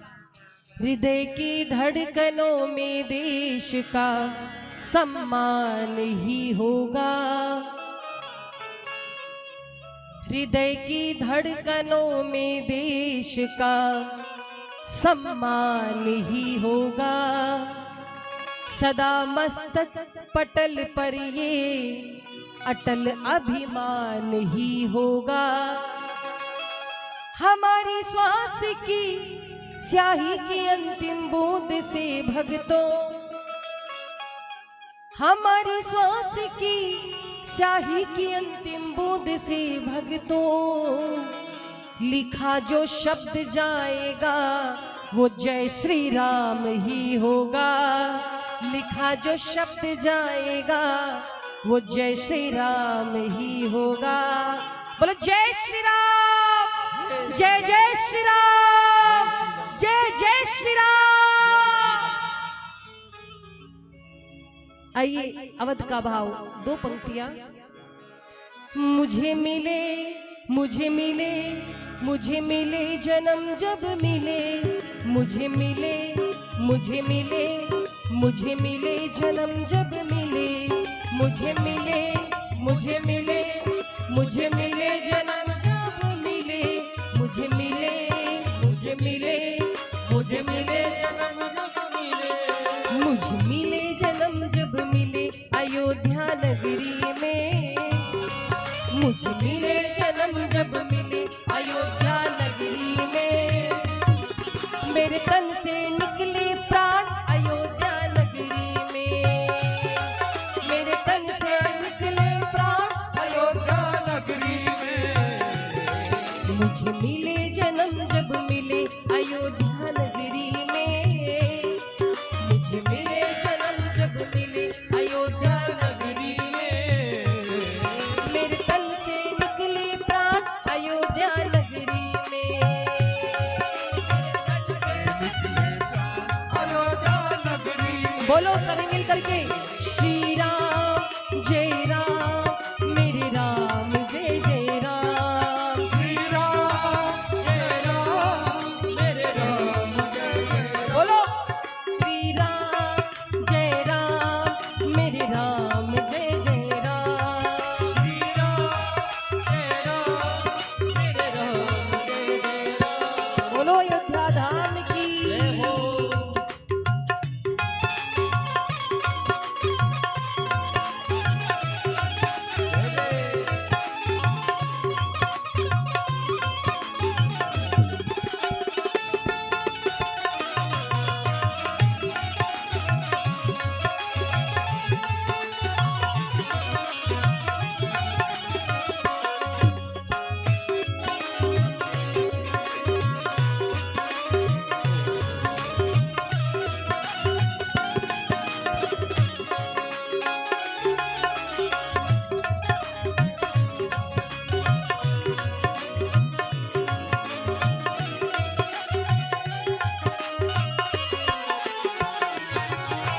लेकर जन्म अयोध्या जी में राम भक्त कहलाओ,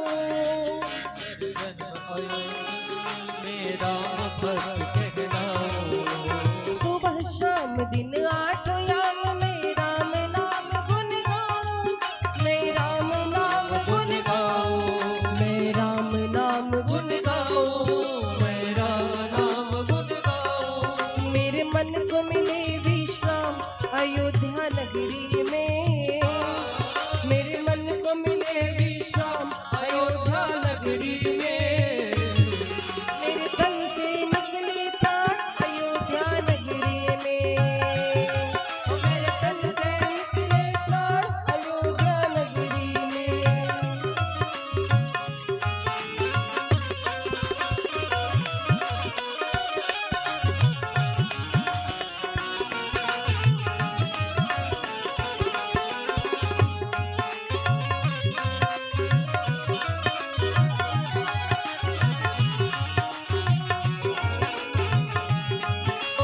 हरि बोल।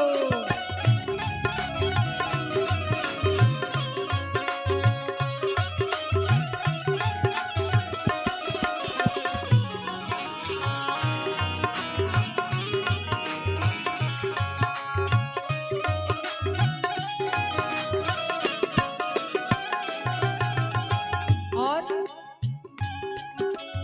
मेरे मन में कभी ना आए ख्याल कोई दूजा, ये मन में कभी न आए ख्याल कोई दूजा, जब जब धड़के दिल मेरा करूँ सिया राम की पूजा, करूँ सिया राम की पूजा, करूँ सिया राम की पूजा, करूँ सिया राम की पूजा, करूँ सिया राम की पूजा, करूँ जीवन राम के नाम अयोध्या नगरी में, करूँ जीवन राम के नाम अयोध्या नगरी में, मेरे तन से निकले प्राण अयोध्या नगरी में, मेरे तन से अयोध्या नगरी में। और देखिए आचार्य सुखदेव जी कथा सुनाते हैं कि अयोध्या के प्रतापी राजा चक्रवर्ती जी हैं।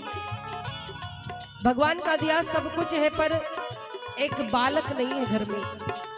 तो आगे कहते हैं क्या, एक बार भूपति मन माही, एक बार भूपति मन माही, भय गलानी मोर सूत नाही, भय गलानी मोर सुत नाही, गुरु गृह गयाऊ तुरत महिपाला, गुरु गृह गयाऊ तुरत महिपाला, चरण लागी करी विनय विशाला, चरण लागी करी विनय विशाला, निज दुख सुख सब गुरु सुनायो, निज दुख सुख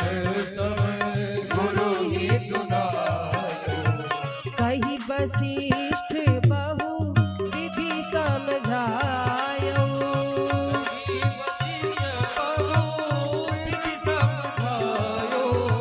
धरहु धीर होई हहि सुत चारी,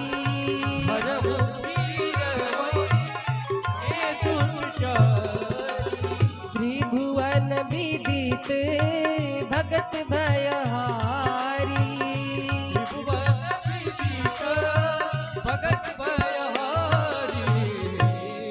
एक बार भूपति मन माही, भय गलानी मोर सुत नाही। एक बार अयोध्या के चक्रवर्ती राजा दशरथ जी के मन में ये ग्लानि हुई कि एक भी लाल मेरे नहीं है।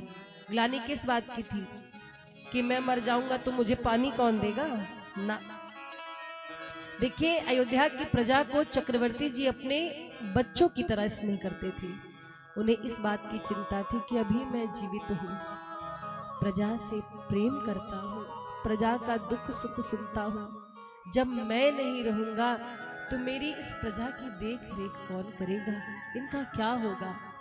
इसी भाव से चक्रवर्ती जी की आंखों में आंसू आ गए कि कोई तो होना चाहिए जो अयोध्या के राज सिंहासन को संभाल सके। मन में ये बात आई और महाराज तुरंत गुरु जी के पास गए। गुरु जी के पास जाकर के अपना निज दुख सुख सब गुरु ही सुनायो। गुरु जी के पास सबसे पहले अपना सुख कहा, उसके बाद दुख कहा। लोग क्या करते हैं, सुख छिपाते हैं, दुख बता देते हैं। कुछ बढ़िया हो रहा है तो छिपा लेते हैं, कहीं नजर न लग जाए।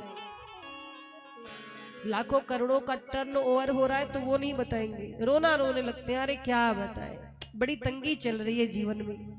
लेकिन चक्रवर्ती जी ने पहले सुख सुनाया कि हे गुरुदेव वशिष्ठ जी, आपकी कृपा से कोई कमी नहीं है, सब चकाचक चल रहा है, आनंद में, बहुत आनंद में हूं, बस एक ही कमी है, एक भी बालक नहीं है, आपकी कृपा हो जाए, बस बालक हो जाए।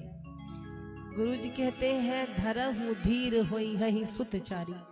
अरे आप धैर्य रखिए, आप एक की बात करते हैं, महाराज आपको 4-4 बालक होंगे। और महाराज गुरुदेव वशिष्ठ जी की आज्ञा पर श्रृंगी ऋषि जी को बुलाया गया, पुत्र कामेष्ट यज्ञ हुआ और आज वृद्धावस्था में 4-4 बालक प्राप्त हुए। सच बताऊं ये 4 बालक नहीं है, राम जी, भरत जी, लक्ष्मण जी, शत्रुघ्न जी, ये केवल बालक नहीं, कौन है, ये चारों पुरुषार्थ प्राप्त हुए हैं, धर्म अर्थ काम और मोक्ष। महाराज राम जी की जो कथा है ना, वो त्याग की कथा है, वैराग्य की कथा है। राम जी की कथा सुनने से क्या होता है, हमें समाज में कैसा व्यवहार करना चाहिए, ये ज्ञान प्राप्त होता है।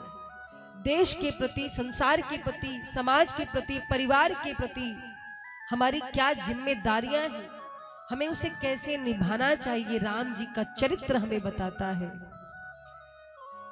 और मैं एक ही बात कहूंगी, जीवन में राम जी के चरित्र को सुनो, उसका अनुसरण करो, कृष्ण जी का चरित्र सुनो पर उसका अनुसरण मत करो, क्योंकि आप कर भी नहीं पाओगे। राम और कृष्ण में अंतर क्या है? राम कृष्ण दो एक है, अंतर नहीं निमेश। इनके नयन गंभीर है, इनके चपल विशेष। भगवान श्री राम जी ने जो किया है वो करो, और भगवान श्री कृष्ण जी ने गीता में जो कहा है वो करो। कृष्ण जी ने जो किया है वो कोई कर नहीं पाएगा। यदि श्री राम जी की चर्चा सुनते हो तुम, तो तुम्हें राम बनना होगा। तुम चलो राम के पद चिन्हों पर, अब इतिहास बदलना होगा, अब इतिहास बदलना होगा। तो महाराज श्री राम जी को हम प्रणाम करते आगे बढ़ते हैं। आचार्य सुखदेव जी ने राम जी का चरित्र सुनाया। अब श्री कृष्ण जी का चरित्र सुनाने जा रहे हैं परीक्षित जी को। परीक्षित जी बड़े लालायित थे। क्यों? उसका चरित्र सुनने के लिए जिसने माँ के गर्भ में मेरी रक्षा की, माँ उत्तरा के गर्भ में भगवान ने परीक्षित जी की रक्षा की थी, तो वो चरित्र सुनने के लिए व्याकुल है। आचार्य सुखदेव जी सुनाते हैं, कहते हैं कि हे परीक्षित जी, अब आप चंद्रवंश का वर्णन सुनिए। मथुरा के यशस्वी राजा थे उग्रसेन, उनके कोई पुत्र नहीं था। बड़ा भारी तप किया और उनकी पत्नी गर्भवती हुई। एक बार महाराज उग्रसेन की जो पत्नी थी वो अपनी सखियों के साथ वन में घूमने गई। उस समय वो गर्भवती थी और द्रुमिल नाम के राक्षस की छाया पड़ गई गर्भ पर। इसलिए कहते गर्भवती माताओं को इधर उधर नहीं घूमना चाहिए, बहुत बचाना चाहिए। द्रुमिल नाम के राक्षस की छाया पड़ गई गर्भ पर। और महाराज क्या हुआ? जिस बालक ने उस गर्भ से जन्म लिया वो राक्षसी प्रवृत्ति का हो गया। जब उस बालक का जन्म हुआ तो महाराज उग्रसेन से ब्राह्मणों ने कहा कि आपकी पत्नी के गर्भ पर द्रुमिल नाम के राक्षस की छाया पड़ी है, उसका बड़ा प्रभाव हुआ है। आपका ये बालक बड़ा दुराचारी होगा, बड़ा अत्याचारी होगा, आप इसके कारण से हमेशा परेशान रहेंगे। महाराज उग्रसेन ने क्या किया? भयभीत हो गए कि ऐसी औलाद हमको नहीं चाहिए जो आकर के मुझे परेशान करे। लता पताओं में लपेट करके उस बालक को यमुना जी में बहा दिया। वो बालक कौन था? कंस। लता पताओं में लपेट करके यमुना जी में बहा दिया। वसुदेव जी के पिता शूरसेन जी उसी यमुना जी के किनारे भजन कर रहे थे। यमुना जी में बालक को बहता हुआ देखा तो दया आ गई। शूरसेन जी ने उस बालक को अपनी गोद में उठाया, अपने घर ले आए। बोले एक बालक तो पहले से है, एक बालक और आ गया भगवान की कृपा से, अब मैं इसका पालन पोषण करूंगा। वो बालक कौन था? कंस। धीरे धीरे कंस बड़ा होने लगा और कंस को कुछ दिन बाद सूचना मिली कि तुम उग्रसेन के पुत्र हो। और सूचना किसने दी? नारद जी ने। नारद कौन? जिसकी बातें रद्द ना हो, नारद। नारद जी ने पहुंचकर बता दिया कि कंस महाराज आप किसके बेटे हैं? पता है शूरसेन जी ने तो आपको बचाया है यमुना जी से। आपके पिता उग्रसेन है और उन्होंने आपको लता पताओं में लपेट करके यमुना जी में बहा दिया था। कंस को बड़ा बुरा लगा, अब अपने ही पिता का शत्रु बन गया कि मेरे पिता ने ऐसा व्यवहार किया था, मैं छोड़ूंगा नहीं। गया, तपस्या किया, तपस्या करके वरदान प्राप्त करके आया। और महाराज कंस को भी धनुष शिव जी ने दिया था और क्या कहा था कि नारायण के अतिरिक्त इस धनुष को कोई तोड़ नहीं सकता। याद रखना, जो इस धनुष को तोड़ेगा कंस वो तुमको नहीं छोड़ेगा। तो कंस को भी धनुष मिला शिव जी का। अब महाराज कंस ने क्या किया? कंस को शक्ति प्राप्त हो गई, उसको अभिमान हो गया। अघासुर, बकासुर, व्योमासुर, अरिष्टासुर, केसी, धेनुकासुर, जितने राक्षस हैं सबको सम्मिलित कर लिया अपनी सेना में। मथुरा पर आक्रमण कर दिया। उग्रसेन जी यज्ञ कर रहे थे, कंस ने यज्ञ का विध्वंस कर दिया, ब्राह्मणों को त्रास देने लगा। पिता उग्रसेन ने समझाया कि बेटा ये गलत बात है, ब्राह्मणों का अपमान नहीं करना चाहिए, ब्राह्मणों से क्षमा मांगो। कंस कहता है मैं क्षमा मांगूंगा। महाराज अपने पिता को ही कारागार में डाल दिया कंस ने, ऐसा उद्दंड था। और मथुरा में आधिपत्य जमा लिया, मथुरा का राजा बन बैठा। और जब गद्दी में बैठा तो ढिंढोरा पिटवा दिया कि आज से मथुरा का राजा मैं हूं, जितना पूजा पाठ यज्ञ होगा सब बंद करो, मेरे नाम की पूजा करो, कंस महाराज की जय बोलो, सभी लोग राजा कंस की पूजा करो। महाराज कंस से सभी भयभीत हो गए, धरती मैया भी व्याकुल हो गई उसके अत्याचारों से। कंस की चाचा की पुत्री है देवकी जी, कंस के चाचा देवक की बेटी है देवकी जी। देवकी जी जब सयानी हुई तो कंस ने एक दिन सोचा कि इस नगर में जब से मैंने अपने पिता को कारागृह में डाल दिया है मेरी बड़ी बुराई होती है, क्यों ना मैं अब सबके सामने अच्छा बनने का प्रयास करूं। तो कैसे बनूं? अपने मन में विचार किया कि अपनी चचेरी बहन देवकी का विवाह धूमधाम से करूंगा और इतना दहेज दूंगा कि पूरे नगर में मेरी प्रशंसा होगी कि भाई ने बहन के लिए कितना किया। महाराज बहुत भव्य दिव्य विवाह उत्सव कराया देवकी जी का, वसुदेव जी के साथ विवाह करवाया। और इतना ही नहीं, पूरे नगर में ये दिखाने के लिए कि मैं बड़ा शालीन हूँ, बोला कि मेरी बहन का रथ मैं खुद हाँकूंगा, ससुराल छोड़ने जाऊंगा। अब तो सब जगह कंस की प्रशंसा होने लगी, अरे ये तो बड़ा दिल का अच्छा है, बड़ा भोला है, देखो कौन आजकल अपनी बहन के लिए इतना करता है, इसने इतना क्या चाचा की बेटी के लिए, और इतना अच्छा व्यवहार है इसका कि खुद रथ हाँक करके लेके जा रहा है। कंस रथ हाँकता हुआ लेकर के जा रहा था, मार्ग में आकाशवाणी हुई। देखो एक बात जानते हो आप, बनावटी चीजें बहुत दिन की नहीं होती हैं। आप जैसे हो वो चीज कभी ना कभी प्रकट हो जाती है। जैसे आप किसी के मुंह पे खूब प्रशंसा करो, खूब मीठी मीठी बातें करो, लेकिन उस व्यक्ति ने अगर क्रोध दिला दिया तो पूरे खानदान का बायोडेटा निकल जाता है। अरे हम तुमको जानते, तुम कैसे हो हमें ना बताओ, आज से नहीं जानते तुम्हें, सारी बातें भूत वर्तमान भविष्य की खुल जाती है, पोथी पत्र खुल जाता है। अगर किसी से सच्चाई सुननी है कि उसके दिल में आपके लिए क्या है तो बस उसे क्रोध दिलवा दो। क्रोध में इंसान सच बोल देता है, जो पाता है वो भी बोलता है।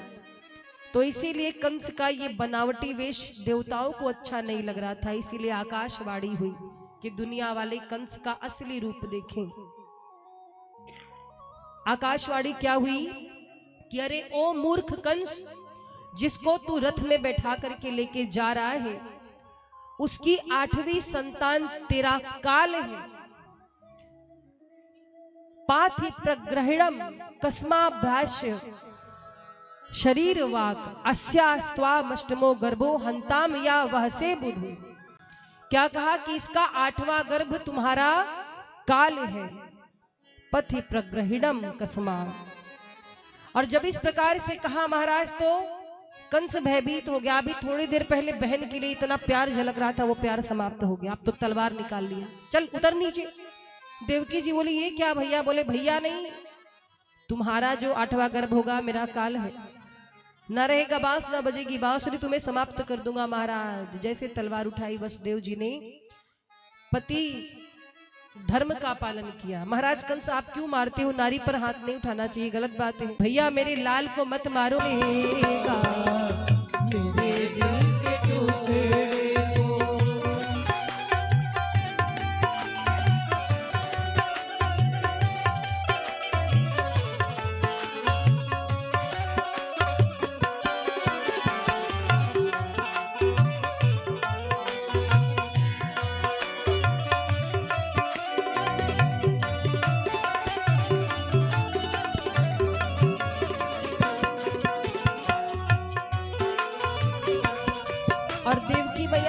जोड़ करके कहती कंस से, भैया मैंने तुम्हें राखी बांधी थी ना, उसी राखी की लाज बचा लो, मैं तुम्हारी बहन।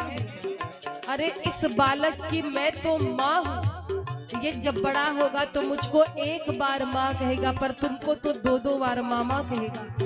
तुम इसके 2 माँ हुए, भैया दया करो मत मारो मेरे बालक को। और क्या कहती देवी की मैया,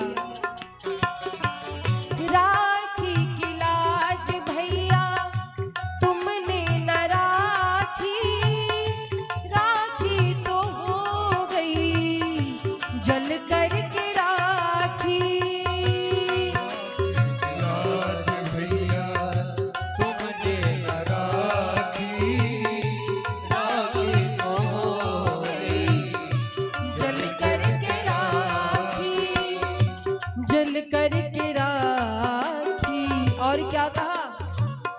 अगर प्यार से ये मुझे माँ कहेगा, अगर प्यार से मुझे माँ कहेगा, दो बार तुमको ये मामा कहेगा। अगर प्यार से मुझे माँ कहेगा, तो दो बार तुमको ये मामा कहेगा। मेरे लाल को देवकी मैया गिड़गिड़ाती रही, नाक रगड़ती रही, लेकिन कंस को दया नहीं आई। एक एक करके 6 बालकों को मार दिया और महाराज 7वें गर्भ में शेषनाग जी के अवतार बलराम जी आई। योग माया के द्वारा संकर्षित करके देवकी मैया के 7वें गर्भ को रोहिणी मैया के गर्भ में पहुंचा दिया गया और महाराज बलराम भैया ने गोकुल में अवतार लिया। सैनिकों ने पूछा तो बता दिया गया कि 7वां गर्भ नष्ट हो गया। अब 8वें गर्भ की बारी आई और महाराज समस्त देवता आज मां देवकी की गर्भ स्तुति करने पहुंचे हैं। सारे देवता जब देखे कि प्रभु गर्भ में आ गए तो स्तुति करते हैं। सत्यव्रतम सत्यपरम त्रिसत्यम सत्यस्य योनिम निहितम च सत्ये, सत्यस्य सत्य अमृत सत्य नेत्रम, सत्यात्मकम त्वाम शरणम प्रपन्ना। महाराज अब सब सुंदर गुणों से युक्त वो बेला आ गई है। सुहावना समय है, रोहिणी नक्षत्र है, आकाश में सभी ग्रह नक्षत्र तारे अनुकूल है। भादो मास के कृष्ण पक्ष की अष्टमी तिथि है। मध्य रात्रि का समय हुआ, कारागृह में प्रकाश हुआ और महाराज पृथ्वी मैया भी हाथ जोड़कर निवेदन करती हैं। ध्येयम सदा परिभवग्नम भीष्टदोहम, तीर्थास्पदम शिव विरिंचनुतम शरण्यम, धत्यार्थिहं प्रणतपाल भवाधिपोतम, वंदे महापुरुष ते चरणारविंदम। अत्याचार खलो के जब भूमंडल पर बढ़ जाते हैं, त्राहि त्राहि कर देव ऋषि जब अपना दुख हरि को सुनाते हैं, तब उनका भय हरने को नारायण नर बनाते हैं, नारायण नर बनाते हैं। आज महाराज सभी देवता हाथ जोड़ करके प्रार्थना करते हैं, प्रभु अवतार लो, अवतार लो, अवतार लो, अवतार लो, अवतार लो, अवतार लो, अवतार लो, अवतार लो, अवतार लो, अवतार लो, अवतार लो, अवतार लो, अवतार लो, अवतार लो, अवतार लो, अवतार लो। हे प्रभु अवतार लो, अवतार लो, अवतार लो, अवतार लो, अवतार लो, अवतार लो, अवतार लो, अवतार लो, अवतार लो, अवतार लो,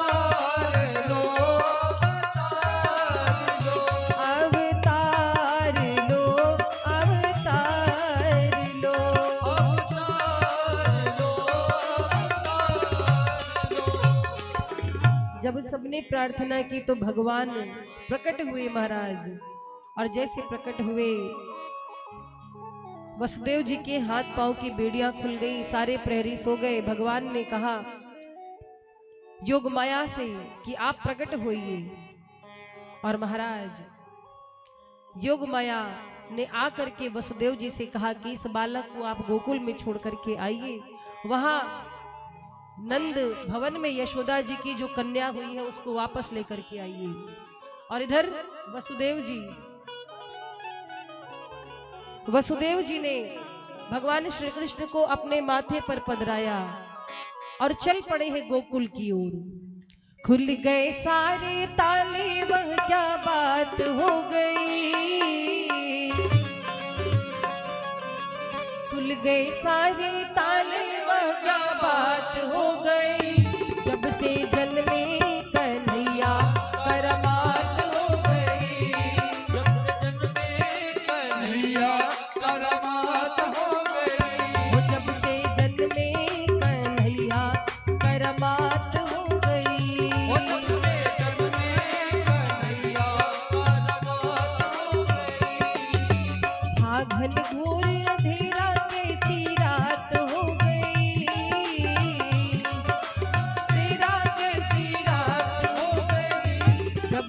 जन्मे कन्हैया करमात हो गई। जब से जन्मे कन्हैया करमात हो गई।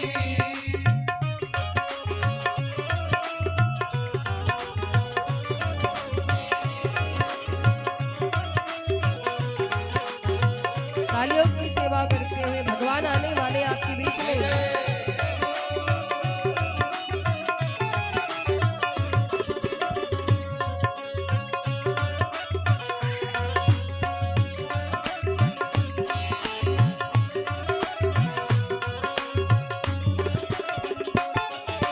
खुल गए ताले सोए थे रथ वाले थे हाथों में बरछियां वाले।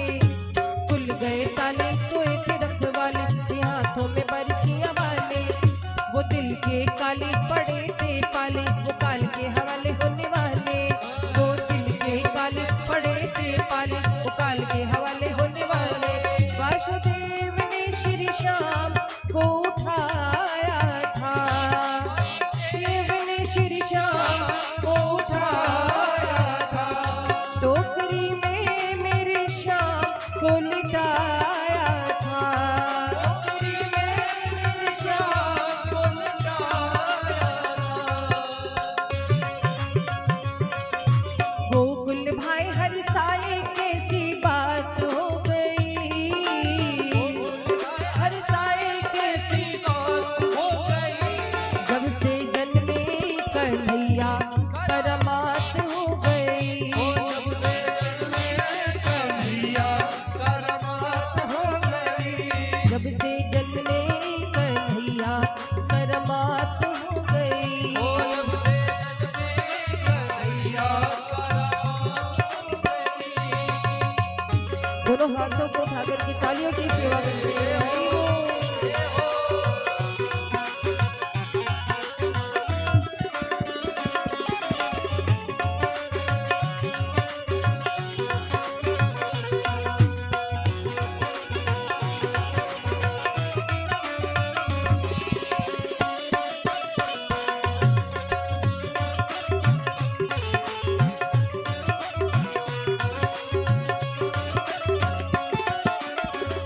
और वसुदेव जी का आगमन हो गया। आप लोग बैठ जाएं, दौड़े नहीं कोई। खुल गए ताले सोए थे रथ वाले थे हाथों में बरछियां वाले। खुल गए ताले सोए थे रथ वाले थे हाथों में बरछियां वाले। वो दिल के काले पड़े थे पाले वो काल के हवाले होने वाले। दिल के काले पड़े थे पाले वो काल के हवाले होने वाले। वसुदेव ने श्री श्याम को उठाया था।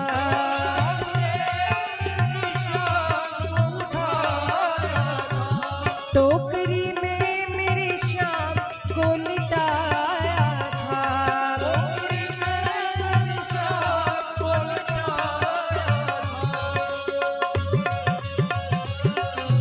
गोकुल भाई हर साए कैसी बात हो गई।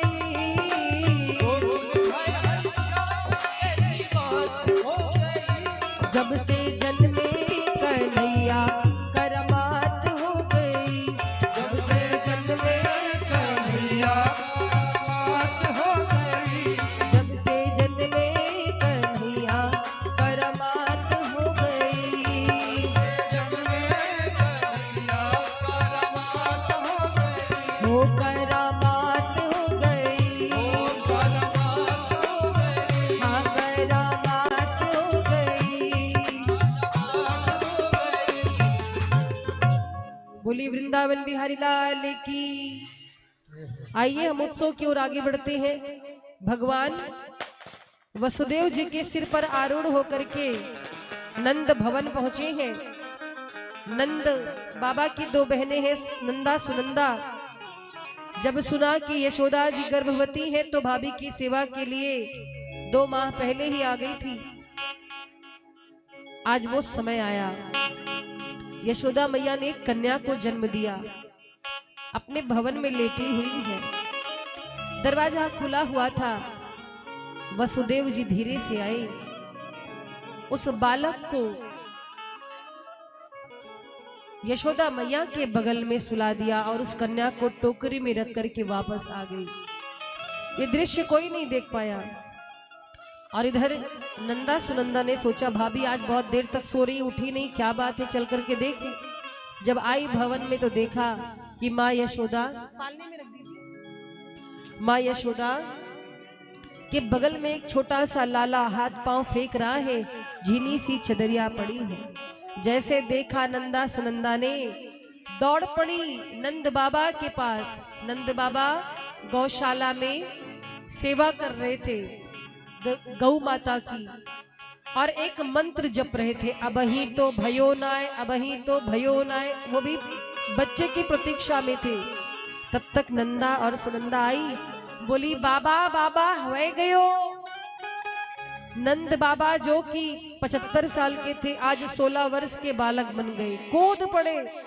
बोले सच में इस बुढ़ापे में भी हमें बालक हो गया। बोली बहुत सुंदर सा लाला जन्म लिया है। और महाराज फिर क्या था, अब तो सारे ब्रिज में धूम हुई, सारे ब्रिजवासी बधाई लेकर के आने लगे। और आइए हम आप भी उत्सव का आनंद लेंगे। नंद के आनंद भयो, नंद के आनंद भयो, जय यशोदा लाल की।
उत्सव का आनंद लेंगे। जिनको जिनको लाला के दर्शन करने पलना झुलाए, बधाई लेकर के आए। और इधर आप सभी भजन में नृत्य करते रहेंगे। जो भक्त हैं वो बधाई देंगे। सबसे पहली बधाई यजमान जी की होगी। यजमान जी बालक का तिलक करेंगे।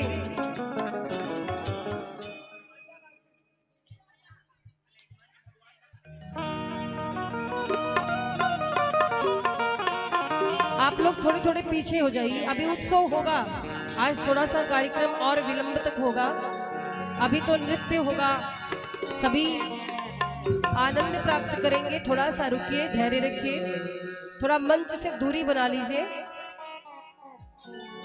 थोड़ी सी दूरी बना लीजिए। ओ बधैया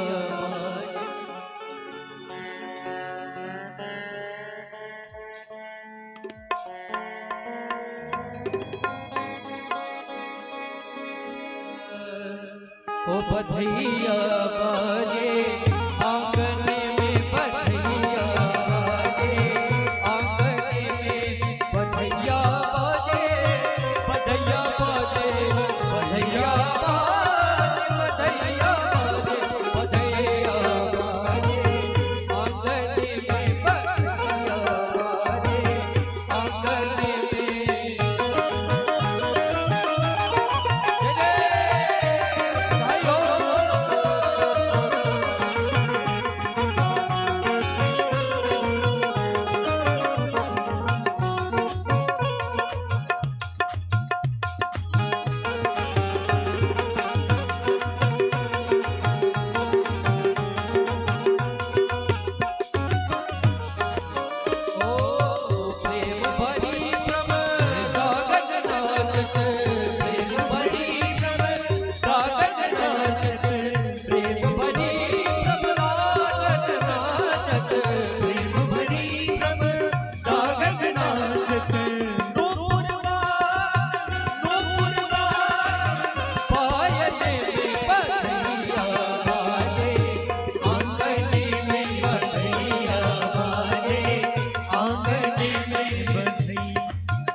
राधे राधे भैया थोड़ा वॉल्यूम बढ़ाई कम है। राधे राधे नहीं बीच में जरूरत पड़ती रहती बढ़ाने। श्री राधे आप सभी से एक अनुरोध है, थोड़ा थोड़ा पीछे हो जाइए, पंडाल में बहुत जगह है, थोड़ा थोड़ा थोड़ा सा जगह दे दीजिए, क्योंकि जो मैया लोग बधाई लेकर के आएंगी, बालक को पलना झुलाएंगी, लाला को, उनको जगह दे दीजिए, नृत्य कीजिए, आनंद लीजिए, थोड़ा सा दूरी बना लीजिए ताकि और कोई प्रणाम कर सके। और जिन्हें जिन्हें आज बाल कृष्ण लाल को प्रणाम करना है वो एक एक करके आते रहेंगे, बधाई चलेगी थोड़ी देर। आज ठाकुर जी का प्राकट्य उत्सव है ना। बधाई लेके कौन कौन आए हैं, कितने लोग बधाई ले आए हैं? बधाई मतलब जान रहे हैं, जानते हैं, बड़े समझदार भक्त हैं। तो जो बधाई लाए हैं आज ठाकुर जी को समर्पित करिए, ठीक है। और इसके बाद नृत्य होगा, आनंद होगा। वॉल्यूम और बढ़ाइए भैया, थोड़ा और बढ़ाइए। आइए मिल करके सभी। बधैया बाजे आंगन में, बधैया बाजे आंगन में, बधैया बाजे, बधैया बाजे, बधैया बाजे, बधैया बाजे, बधैया बाजे आंगन में, बधैया बाजे आंगन में, बधैया बाजे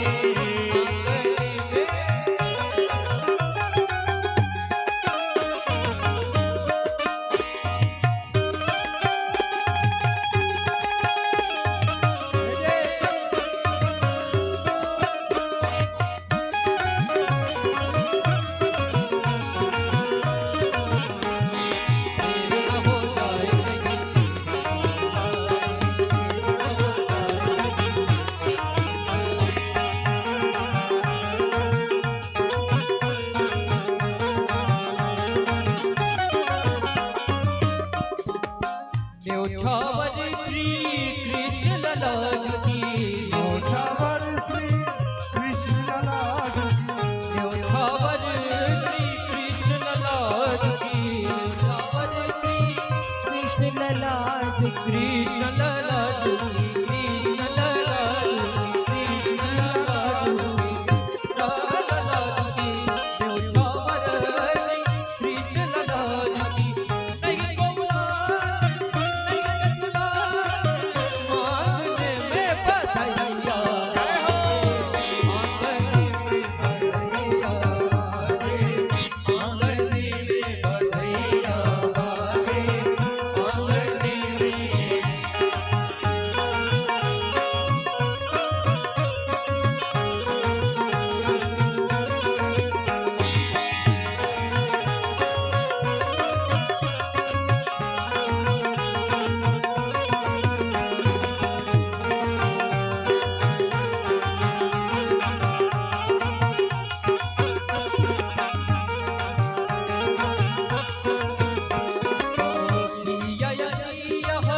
कौतुक देखत सियाली, कौतुक देखत सियाली कौतुक देखत, सियाली यहाँ कौतुक देखत,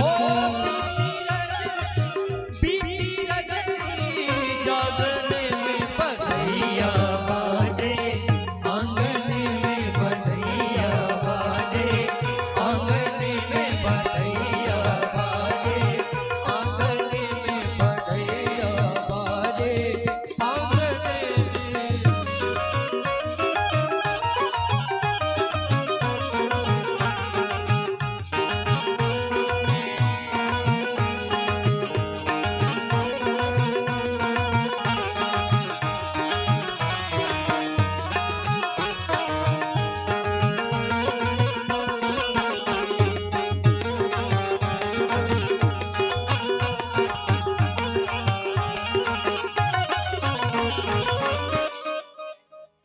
श्री राधे राधे राधे।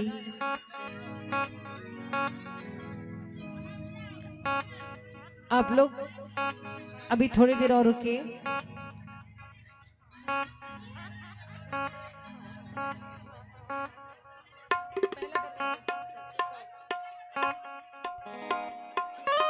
श्री राधे, जय जय श्री राधे। किसको किसको ठाकुर जी अच्छे लग रहे हैं? अच्छे लग रहे हैं सच में? तो ठाकुर जी की नजर नहीं उतारी आप लोगों ने? हाँ, उतार लिया।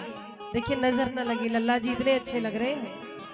हमें लगता है यहाँ नृत्य के शौकीन सभी बहुत हैं, नृत्य करने के लिए सभी व्याकुल हैं। आइए चलते, एक दो बधाई और होगी। देखिए भगवान कृष्ण जब आए तो उनको आशीर्वाद देने के लिए बड़े बड़े ऋषि मुनि सभी आए। सबने क्या क्या आशीर्वाद दिया, आइए इस बधाई के माध्यम से सुनते। बड़ी प्रचलित बधाई है, अवधी भाषा में, हमारे अवध की भाषा है। अवधी तो समझ में आती है आपको? अवधी समझ में आती है? चलो हम अवध की भाषा में बोलते हैं। अवधी समझ में आवत है? हाँ आवत है, सबके आवत है। अरे ऐसन मनोहर मंगल मूरत सुहावन सुंदर सूरत नो। ए राजा जी, ए राजा जी, ए राजा जी, आप लोग से ज्यादा तो साउंड की सीटी बोल रही है। एक बार जोरदार ताली बजा दीजिए साउंड वाले भैया के लिए। चलिए महाराज जी। ए राजा जी, ए राजा जी, ए राजा जी, ए तारा तारा हल मूरत मूरत खूबसूरत हो। राजा जी, तारा तारा हल जरूरत मूरत खूबसूरत हो। ए राजा जी, ए तारा तारा हल जरूरत मूरत खूबसूरत हो।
किने किने आनंद आया, जरा बताइए, आनंद आया? एक बार हमारे बाल कृष्ण लाल के लिए जोरदार तालियां बजा देंगे आप लोग। आइए, समय अधिक हो रहा है, हमें ये सूचना मिली है कि कुछ लोग दूर से भी आते हैं, गांव का क्षेत्र है और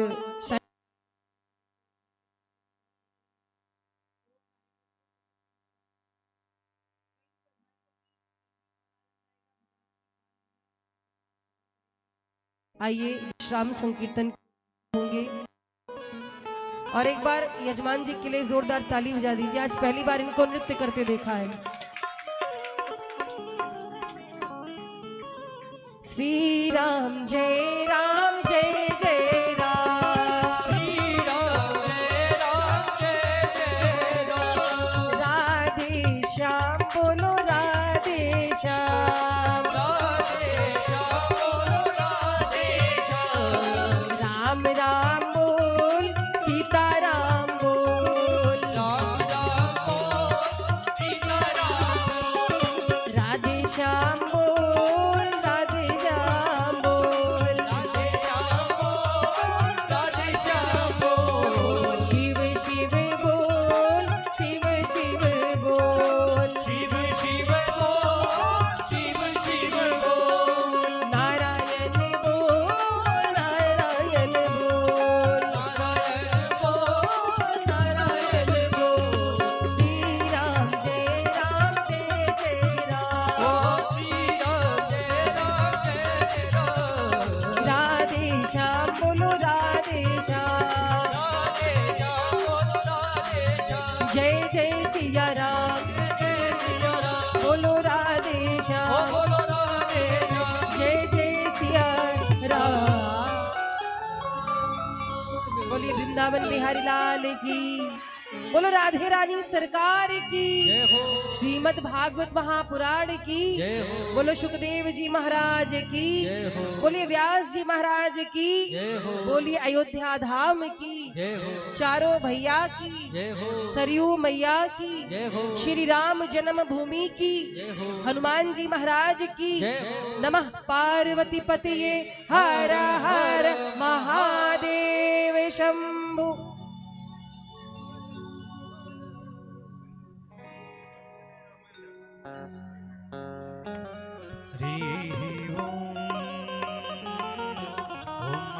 ओमारार्द्रिवार्दिवग्गोरजः पितृप्रायदामभिः दिवः सजाग्गुसिबृहदैर्सद आत्वैकं वर्तते तमः। हो वारति बाल कृष्ण की जय, आरती बाल कृष्ण की जय, अपनो जन्म सफल कर लीजिए, अपनो जन्म सफल कर लीजिए, आरती बाल कृष्ण की जय, आरती बाल कृष्ण की जय, आरती बाल कृष्ण की जय, अपनो जन्म कर लीजिए, अपनो जन्म सफल कर लीजिए। श्री यशोदा को परम दुलारो, श्री यशोदा जो परम दुलारो, बाबा के अखियन को तारो, बाबा के अखियन को तारो, गोपिन के प्राण को प्यारो, गोपिन के प्राण को तारो, जिले पर प्राण सावर कीजिए, आरती बाल कृष्ण की जय। बलदाऊ छोटो भैया, बलदाऊ को छोटो भैया, कटवा कही कही बोलत मैया, कनुआ कही कही बोलत भैया, परम मुदिता मन लेत बलैया, परम मुदिता मन लेत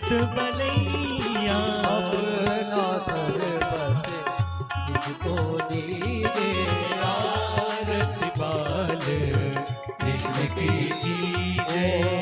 श्री राधावन कृष्ण कन्हैया, श्री राधावन कृष्ण कन्हैया, ब्रज जन को नवनीत खेवैया।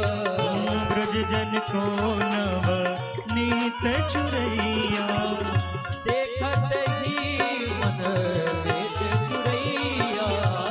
देखत ही मन लेत चुरैया।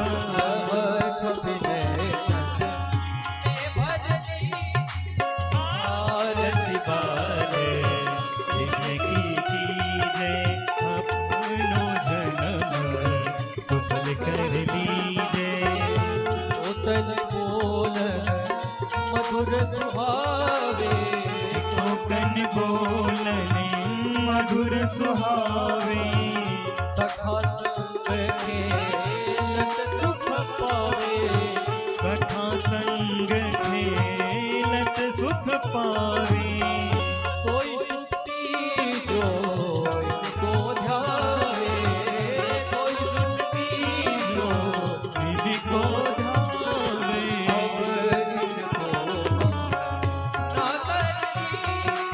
आरती बाल कृष्ण की जय।